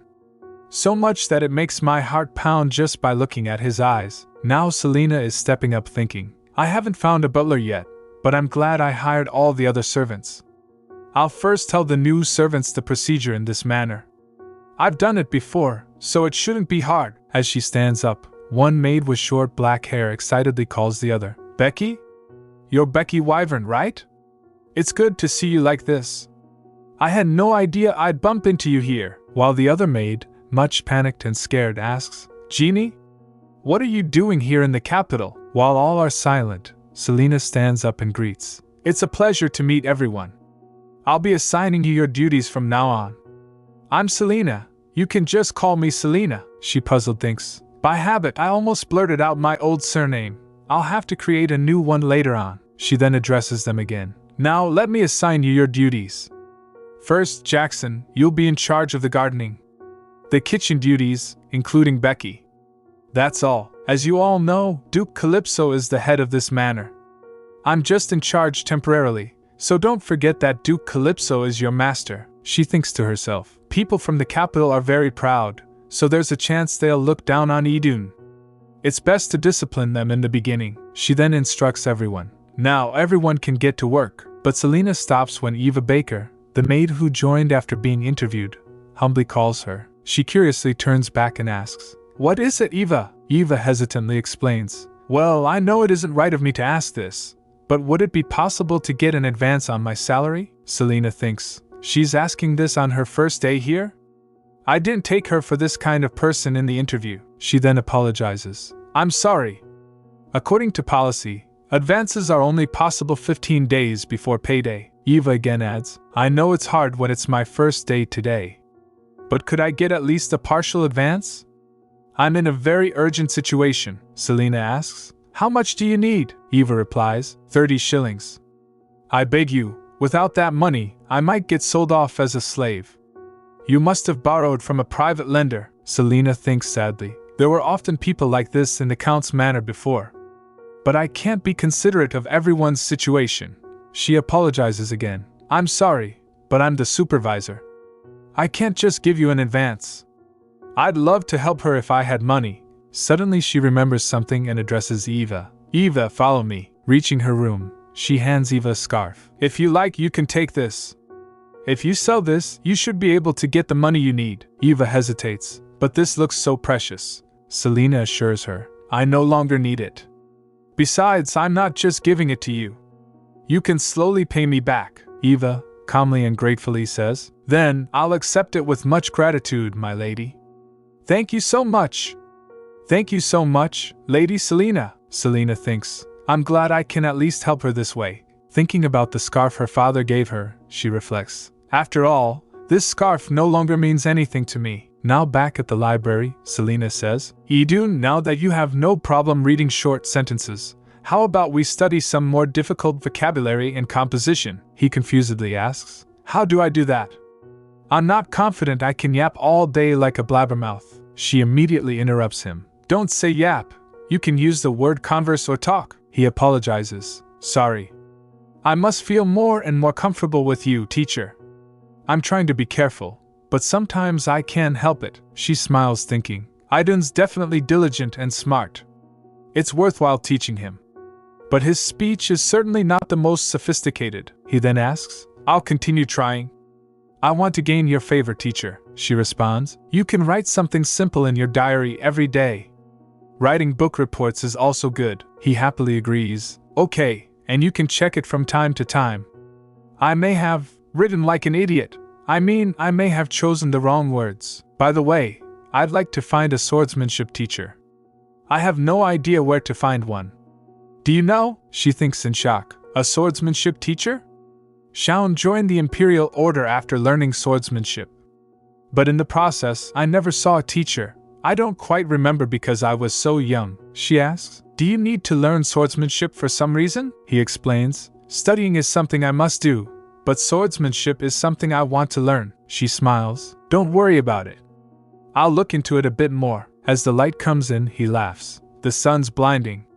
But if we close the curtains, I can't see properly because it's too dark. As she comes close to him to see his notes, she notices and thinks, So he's been practicing how to write my name as well. He's finished and feeling proud of what he did. How cute, he then asks. Right. Teach me this word. I saw it in a literary book I read, she asks. What word is it? Upon seeing it, she explains, It means to like. We say you admire someone if you like them, or feel great longing for them. He confusedly asks, Feel longing? To admire, teacher, I think I might admire you. She blushes and becomes flustered. Seeing her expression, he smiles and explains, If I have a question regarding my studies, I will want to see you and will miss you until the next class, right? She exhales in relief, thinking, I took it the wrong way. He just blurted it out and I thought. She then corrects him. No, it's more like affection or love, he adds with reddish cheeks. Let's say the slightest amount of affection I have for you is also admiration. She looks at him flustered, when their conversation is interrupted by Sophie. He thinks annoyed. Perfect timing. Just when I was in the process of telling my teacher how I feel about her. As he allows her to come in, Sophie explains, Your Grace, you have a telegram from the Imperial family. I'm told it's very important. He looks at it, angrily glares, and asks, It's an official document. I heard you were the Crown Prince's fiancé, she sadly denies, but not anymore. If it's something to do with His Highness, I'm okay with it. He places the telegram on the table and rudely adds, But I'm not. The Crown Prince will be doing an inspection of the vicinity, and staying a night at the Calypso Manor. She angrily crumbles the letter, thinking, Of all places, why is His Highness coming here? When the Duke holds her hands and suggests, Teacher, calm down. I'll make sure the Crown Prince never enters the manor. I'll speak to him outside and make a good excuse to keep him there. And if he insists on coming in, I'll take you to an accommodation nearby, so don't worry. Drooping her head slightly, she replies, Thank you, for always being so considerate of me. Remembering her father sadly, she thinks, He used to be affectionate like this in the old days. What if Eideun turns his back on me one day as well? It's pathetic I've become someone who can't even trust such kindness. She asks him, puzzled and helpless. But why are you so kind to someone like me? What are your intentions, Eid? Then, turning around sadly, she apologizes. Actually, I'm sorry. I shouldn't have said that. He immediately holds her shoulders and assures, Just accept my kindness for what it is. I mean it. With his kind words, she blushes and thanks him humbly. Now, inspecting the manor, she feels relaxed. It isn't perfect yet, but things in the manor seem to be improving now that we have more servants. She asks Sophie, By the way, how's Marie? When I checked yesterday, she looked extremely pale. Sophie exhales sadly and explains, Well, she's no longer that age where you recover quickly. As for Will, I can't imagine how hard it must be for him, with his only guardian being bedridden like that. Selena thinks sadly, I also can't shake the image of that nervous child out of my head.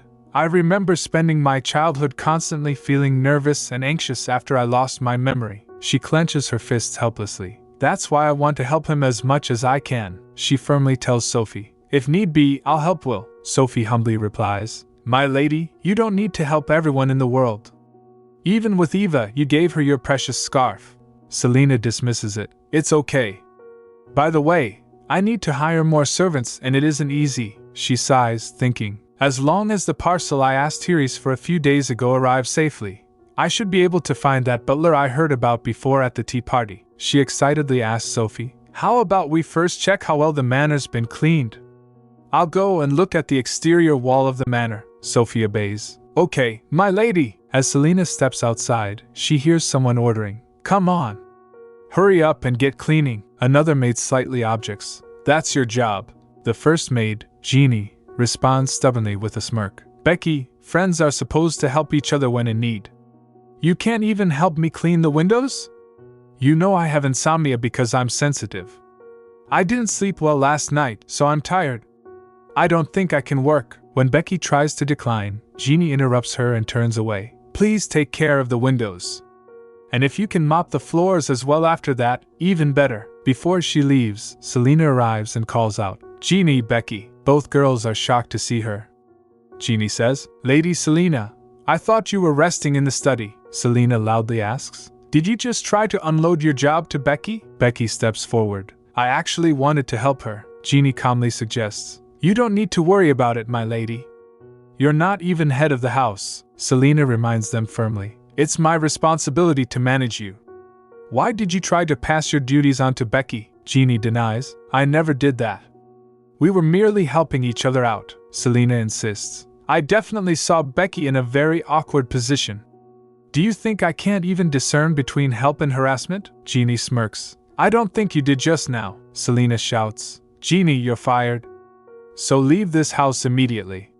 You not only failed to keep the most basic of manners. Jeannie interrupts. Do you even know Becky? She's a single mother. She delivered a child who doesn't even know who their father is. If you're going to fire anyone, you should fire Becky first. A single mother in the Holy Empire? That's completely unacceptable. Becky panics and whispers. Jeannie, you promised you wouldn't tell. If I get fired this time, Jeannie ignores her and continues. Excuse me, but you want to fire me when there's this girl who's far worse than I am? Selena calmly replies. After hearing what you just said, I'm convinced that you're the one who needs to quit. What if she's a single mother? What does her personal life have to do with her job? If she protected her child from the prejudices of the world, then she's certainly a strong, wiry woman. Whereas you're a dishonorable person with a big mouth who doesn't have a problem exposing other people's weaknesses. Jeannie, shocked, asks, What? What did you just say? Selena adds emotionally, You heard me. I think you should leave this manor as soon as possible. Or else I'll send a letter of complaint to the person who recommended you. Having no other choice, Jeannie turns away angrily and rushes out. I never wanted to come here in the first place. A house where a lowly ex-slave goes around acting like a nobleman. Selena thinks, disheartened. I don't usually get this worked up, but it felt so personal seeing Becky be harassed like that. Becky, emotional and crying, says, Thank you. Thank you, so much, for saying what you just did. Selena holds her shoulders and advises. Becky, don't let people push you around for something like that. You can be proud. Becky humbly and happily assures. I'll really do my best. I'll work hard, Lady Selena. Selena thinks. We have one less servant, but I'm convinced this is the right thing to do. Now sitting on her bed, she much happily holding the letter thinking. Just as I expected, the medicine's working. My headaches are quickly subsiding. I didn't bring a single penny when I left my home. It's not like I don't have any wealth. So she stares reading the letter from Therese which says, My lady, I hope this letter finds you well. I'm terribly sorry about what happened to you. Supply of the ingredients needed for the medicine has become more stable thanks to your support. I can send you more medicine anytime, so please stay in good health. She much delighted and happy thinks, I had no idea the research would be over this quickly. This all started out with an investment that I attempted at the age of 16. After receiving regular education on finances, I made my first investment in a trading business. The investment was a success, and 5 golds became 150 golds the following year. And with that money, I established a small research center in the south. As a result, the research finally came to fruition this year, 3 years after it started. This medicine can be important, not only to me but everyone. And with this, I'll try persuading that butler as well. After a few minutes, both are walking when Sophie guides Selena. My lady, this way, you could just hire other butlers. While she thinks, things aren't that systematic in this household, so we need proper butlers. And the only one who's suitable so far is the one who came to see me now, Fred Sibin. She comes to know. He used to be the competent butler of Viscount Kelimir's household. He was so good at what he did that as soon as Viscount Kelimir passed 5 years ago,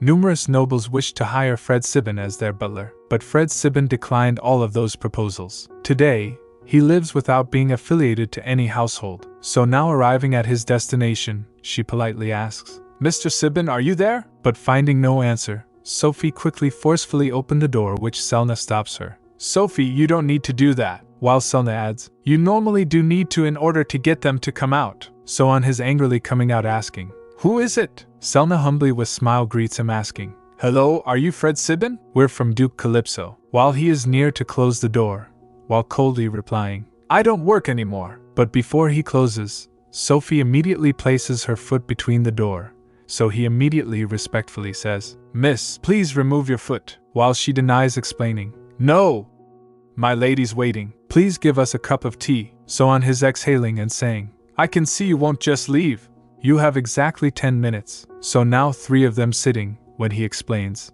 like I said, I'm not interested in working as a butler anymore. But on Selena shockingly asking, why not? You still seem young enough to work. He taking the tea sip explains, it's because of a personal reason, it's not financial.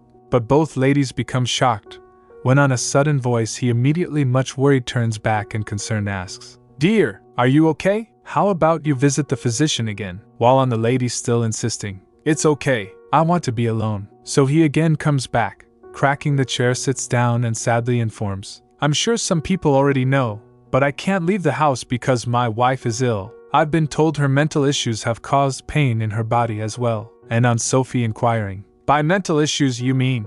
He completely emotionally explains, 3 years ago, my daughter died of pneumonia. Just like her name, she was a very pretty and lovable child. After she passed, my wife couldn't function properly for a while. By the time she overcame her pain, we were blessed with another gift. But when we lost that child as well, she could no longer get her bearings both mentally and physically. This is why I can't just leave my ill wife and go to work. If I start working, I must take my wife with me when I move into His Grace's house. That's not good for either of us. If she could continuously take the painkiller potion available out in the market, that would solve the issue.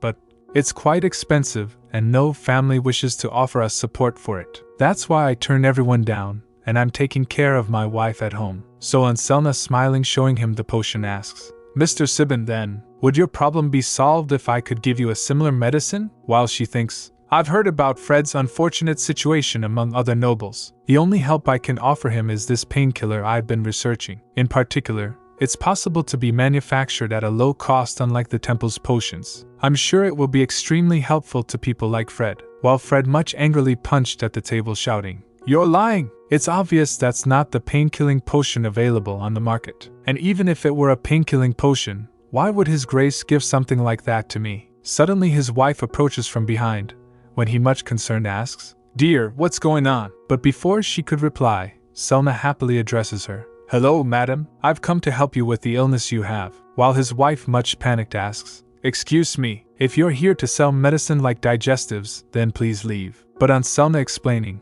I'm here as Duke Calypso's representative. It's nothing bad, so please trust me. Fred much shaking inquires, Are you saying that potion is a painkiller? But on Selena assuring, Yes, it's similar. He bends down towards his wife, whispering, Dear, stop listening to her. We have no idea what kind of medicine that is. Now, even this young lady is trying to trick us. But before anyone responds, his wife holding the potion from Selena informs, Actually, I'm going to take her word for it. And she sips it immediately saying, I want to take it. I'm sick and tired of my headaches. If I could get rid of them, I almost want to receive the help of the devil. Selena smiling instructs, For the potion to be effective, you need to relax for about 10 minutes. So now turning back to Sibin she happily inquires, Mr. Sibin, when your wife's pain subsides 10 minutes later, do you think we could have a chat? Which he does not respond. So after 10 minutes when his wife comes back and calling her husband she informs, Fred, dear, the pain is gone. And now both ladies walking back when Sophie adds,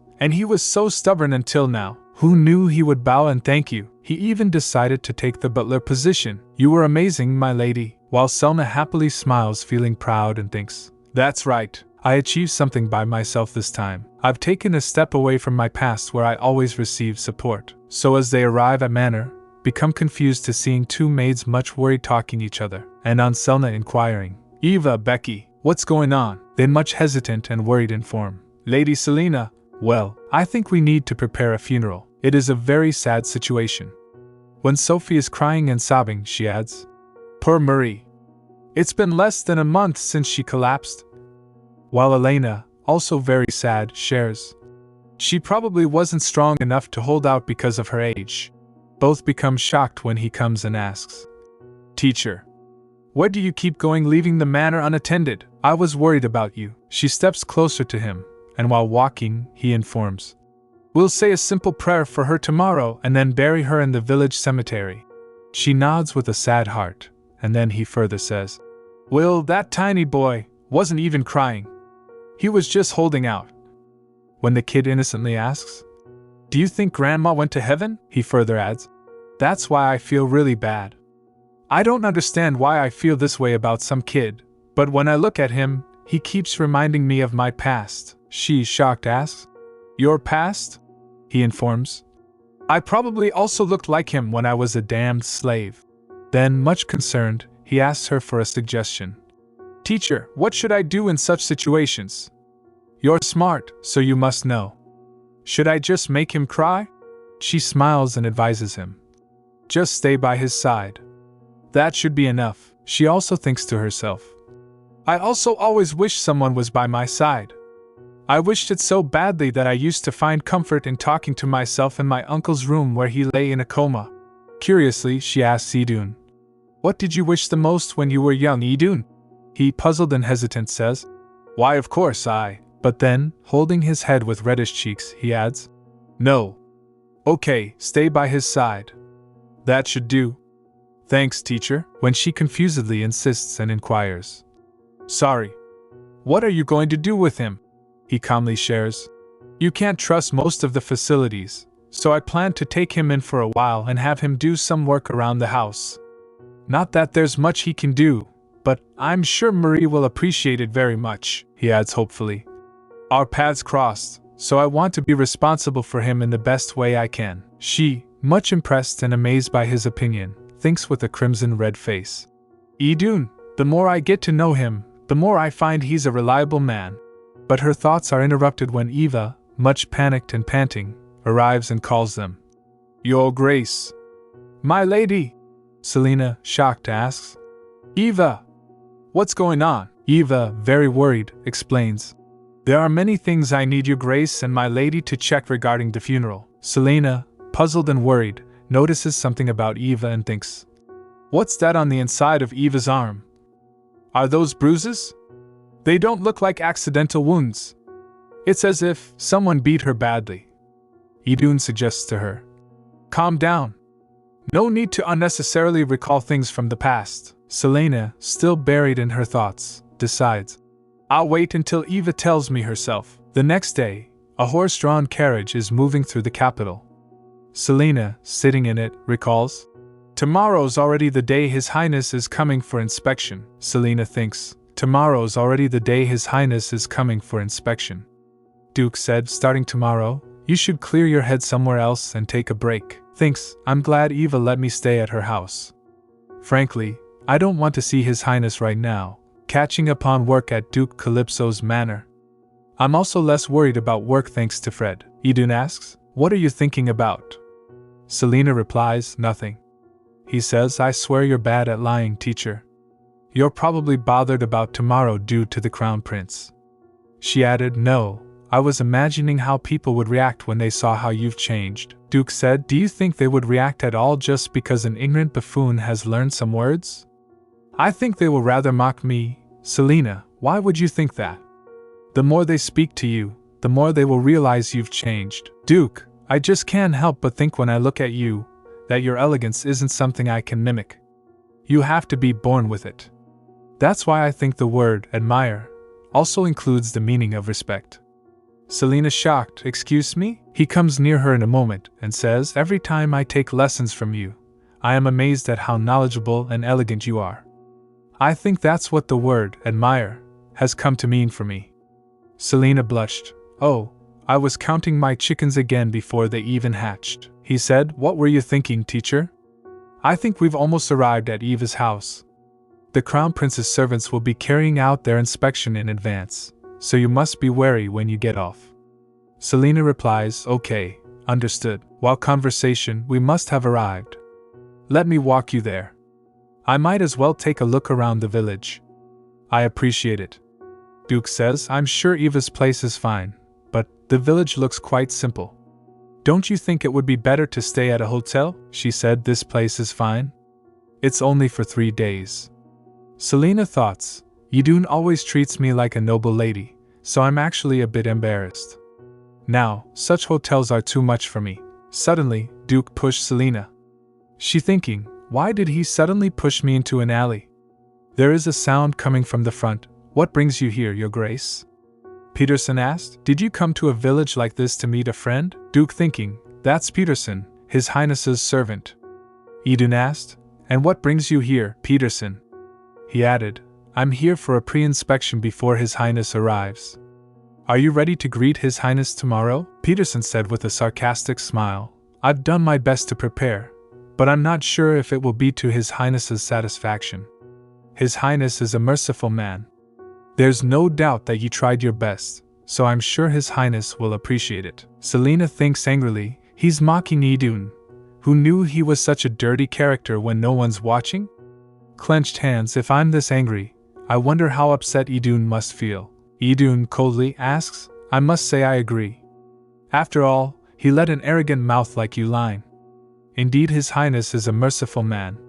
He coldly says, if you were my servant, I would have pulled your tongue out or beaten you already. But learning is a good thing. One can administer punishment in a more civilized way, correct? Then he shocked says, what? He turns back and says as he leaves, I suggest you stop thinking you'll remain as a hero forever.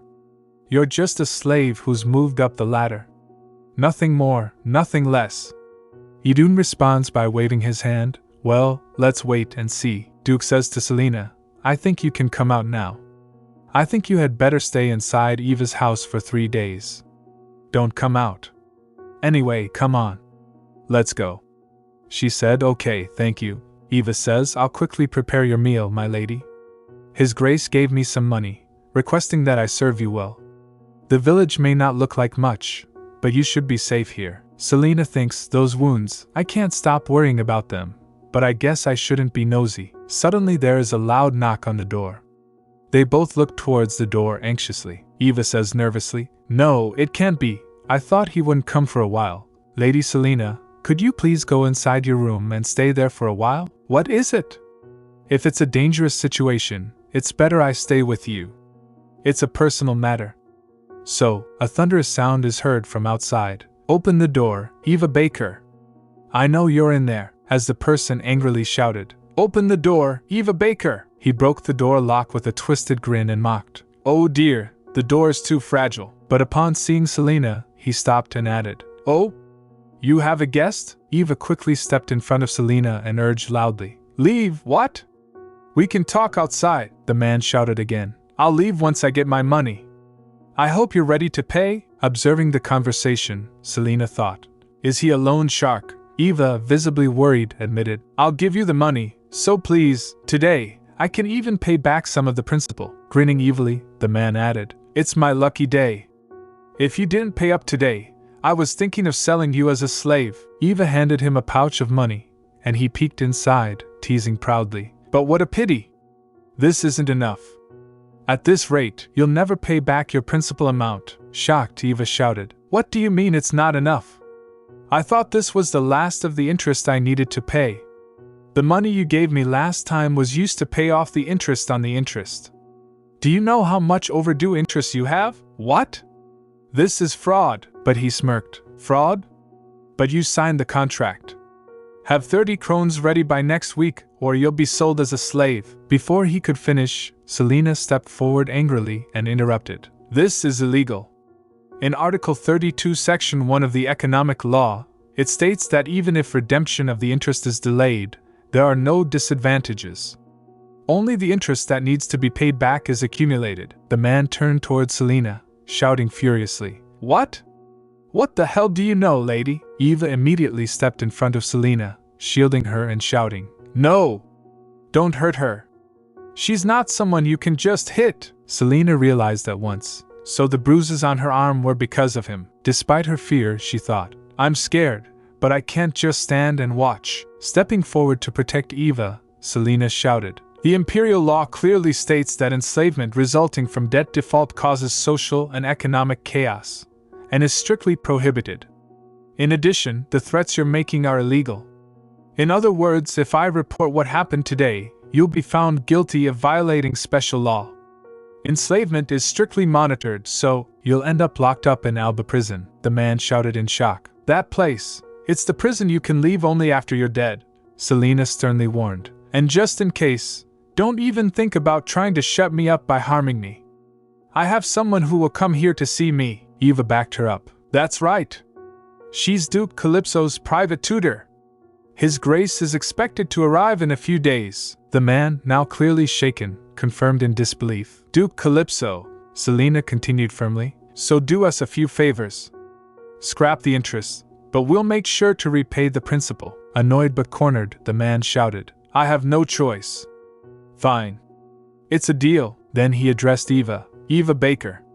Consider yourself lucky to have someone so smart by your side like her." As he left, Selena wobbled slightly, holding her head. Eva rushed to her, concerned. "Are you alright?"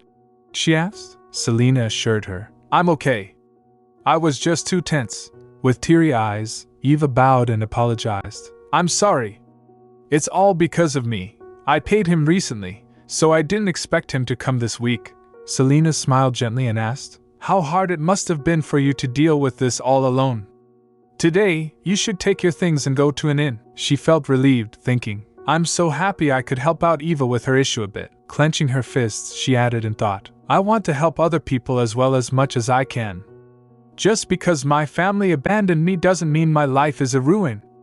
Even if I'm not an Estarion, I will prove whenever and wherever I can that I'm a good person." As they walked together, Eva shared, "I was thinking of getting my things and returning to His Grace's manor. After all, he provides accommodation for the maids." Selena responded, "That sounds like a good idea. Tell me if that man comes again." Then, curiously, she asked, "By the way, Eva, can I ask how you ended up with such a debt?" Hesitantly, Eva explained, "Actually, it was because I went to the Information Guild. I'm an orphan, so I went to them because I was dying to find my parents. But I see I just wasted my money. I don't know what I was thinking. The Information Guild could never find my parents." Hearing this, Selena apologized emotionally. "Sorry, it must have been hard for you to answer." Suddenly, someone called from behind, "Selena? So it is you.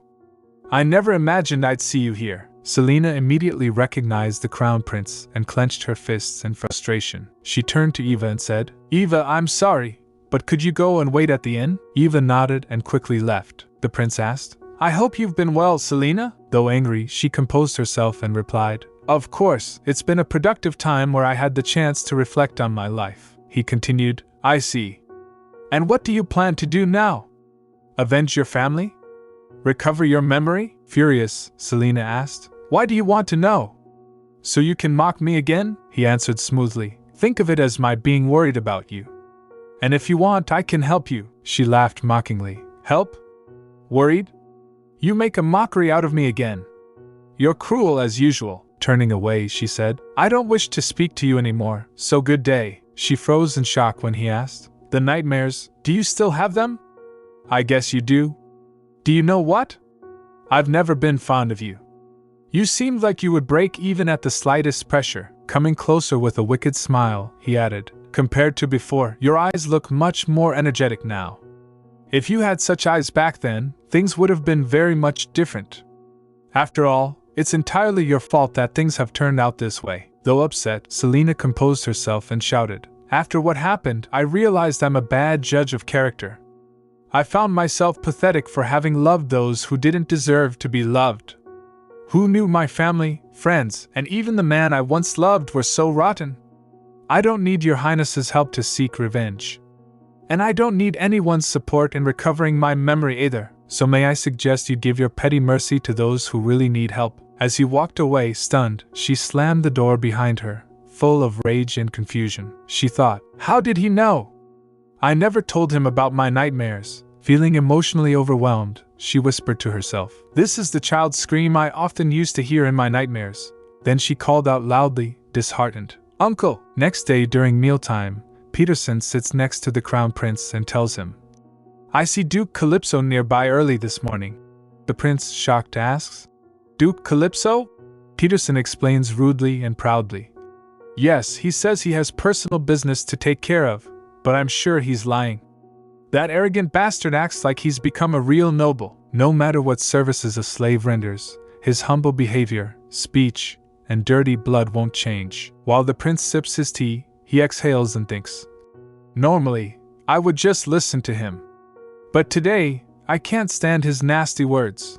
Then he realizes, whenever I meet her, I always feel like this. Peterson changes the topic and says, Count Estarion will escort you starting this evening. The prince, curious, asks why, and Peterson says, I thought he wouldn't be available for some time due to household affairs.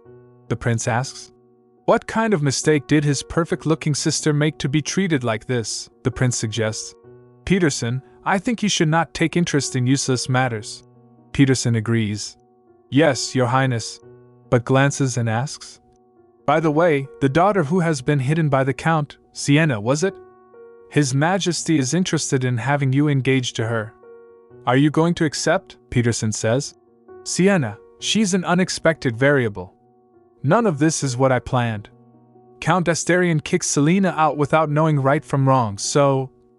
He thinks to himself. Is he saying he'll marry her? Did something happen today? Maybe it's because of his appointment with the Pontifex tomorrow, he continues thinking. The imperial family and temple have a long history of conflict. When divine power weakens, the imperial family could collide with the nobles and attack the temple. But the temple possesses the pain relief potion. As natural as aging and illness, the imperial family and nobles must use this potion. Neither side can wield power easily. Plus, His Highness needs to gain ground before inheriting the throne, so he's more concerned about the inspection. Later, Eideun stands attentively in the village when Shaun approaches and greets him. You're here. Eideun, shocked, greets back and explains. Today, His Highness inspects the market, visits the temple orphanage, and then meets the Pontifex. The market is crowded, so I escort His Highness. I have more experience with him on the battlefield. Shaun nods and thinks. No reason to object, he's a war hero. Eideun helplessly agrees.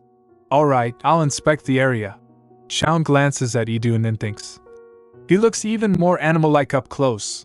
Then Shaun says, I hear a lot about your accomplishments. Eideun, with a cold expression, replies, I hear a lot about you too. Shaun, shocked, says, Me? It must be because of Selena's incident. Eideun immediately says, I'm not thinking of that incident in particular. Shaun, shocked, says, Oh, is that so? People who know, but soon rumors will spread throughout the capital. Eideun asks, Don't you feel uncomfortable? Shaun exhales. It's okay. I'd be lying if I said I'm unaffected. But I think it was the right thing to do, Eideun coldly asks. But she was your sister. Don't you miss her? Shaun admits. Sienna is the only sister I have. That woman is no longer family. Just then, the Crown Prince interrupts. I see you're all here. They greet him, and he says, It's been a while. Let's skip greetings and start the inspection. At the market, vendors shout, Get it cheap while you can! And, Fresh vegetables here, the princess notes.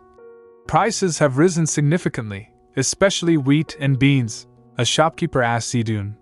You look like a noble's son and you know the wheat price? He says. I handle related duties at the Imperial Palace. The vendor, shocked, whispers. Imperial Palace? Can I file a report? What report? The vendor cautiously says. Drug dealers are rampant. They collect street tax from vendors. If we don't pay, they destroy equipment and threaten us. We have no choice, he added. I see. Thank you for telling me. I'll address this when I return to the palace. The shopkeeper thanks him, but then someone shouts. A slave escapes. Catch him! Shaun immediately runs after the slave. The prince urges. Don't lose him! Catch him! Eideun worries. He's drawing his sword in front of someone unarmed. Before he can shout, Shaun swings his sword and hits the slave's leg. Eideun grabs Shaun by the collar and shouts. No need to use your sword! Shaun, shocked, says. This is not normal. We are bodyguards, Eideun angry shouts. You could have taken him down without harming him. Why? The slave, in pain and holding his leg, shows no emotion. Shaun says, You're no longer a slave. Stop acting like one. Eideun holds him tightly and shouts. Stop acting like one? Wipe that look off your face. You arrogant bastard, the slave says evilly. So these are your true colors. I thought you were something as a war hero, but you're a lowly slave. They are about to fight when the prince interrupts with a chill look. Enough.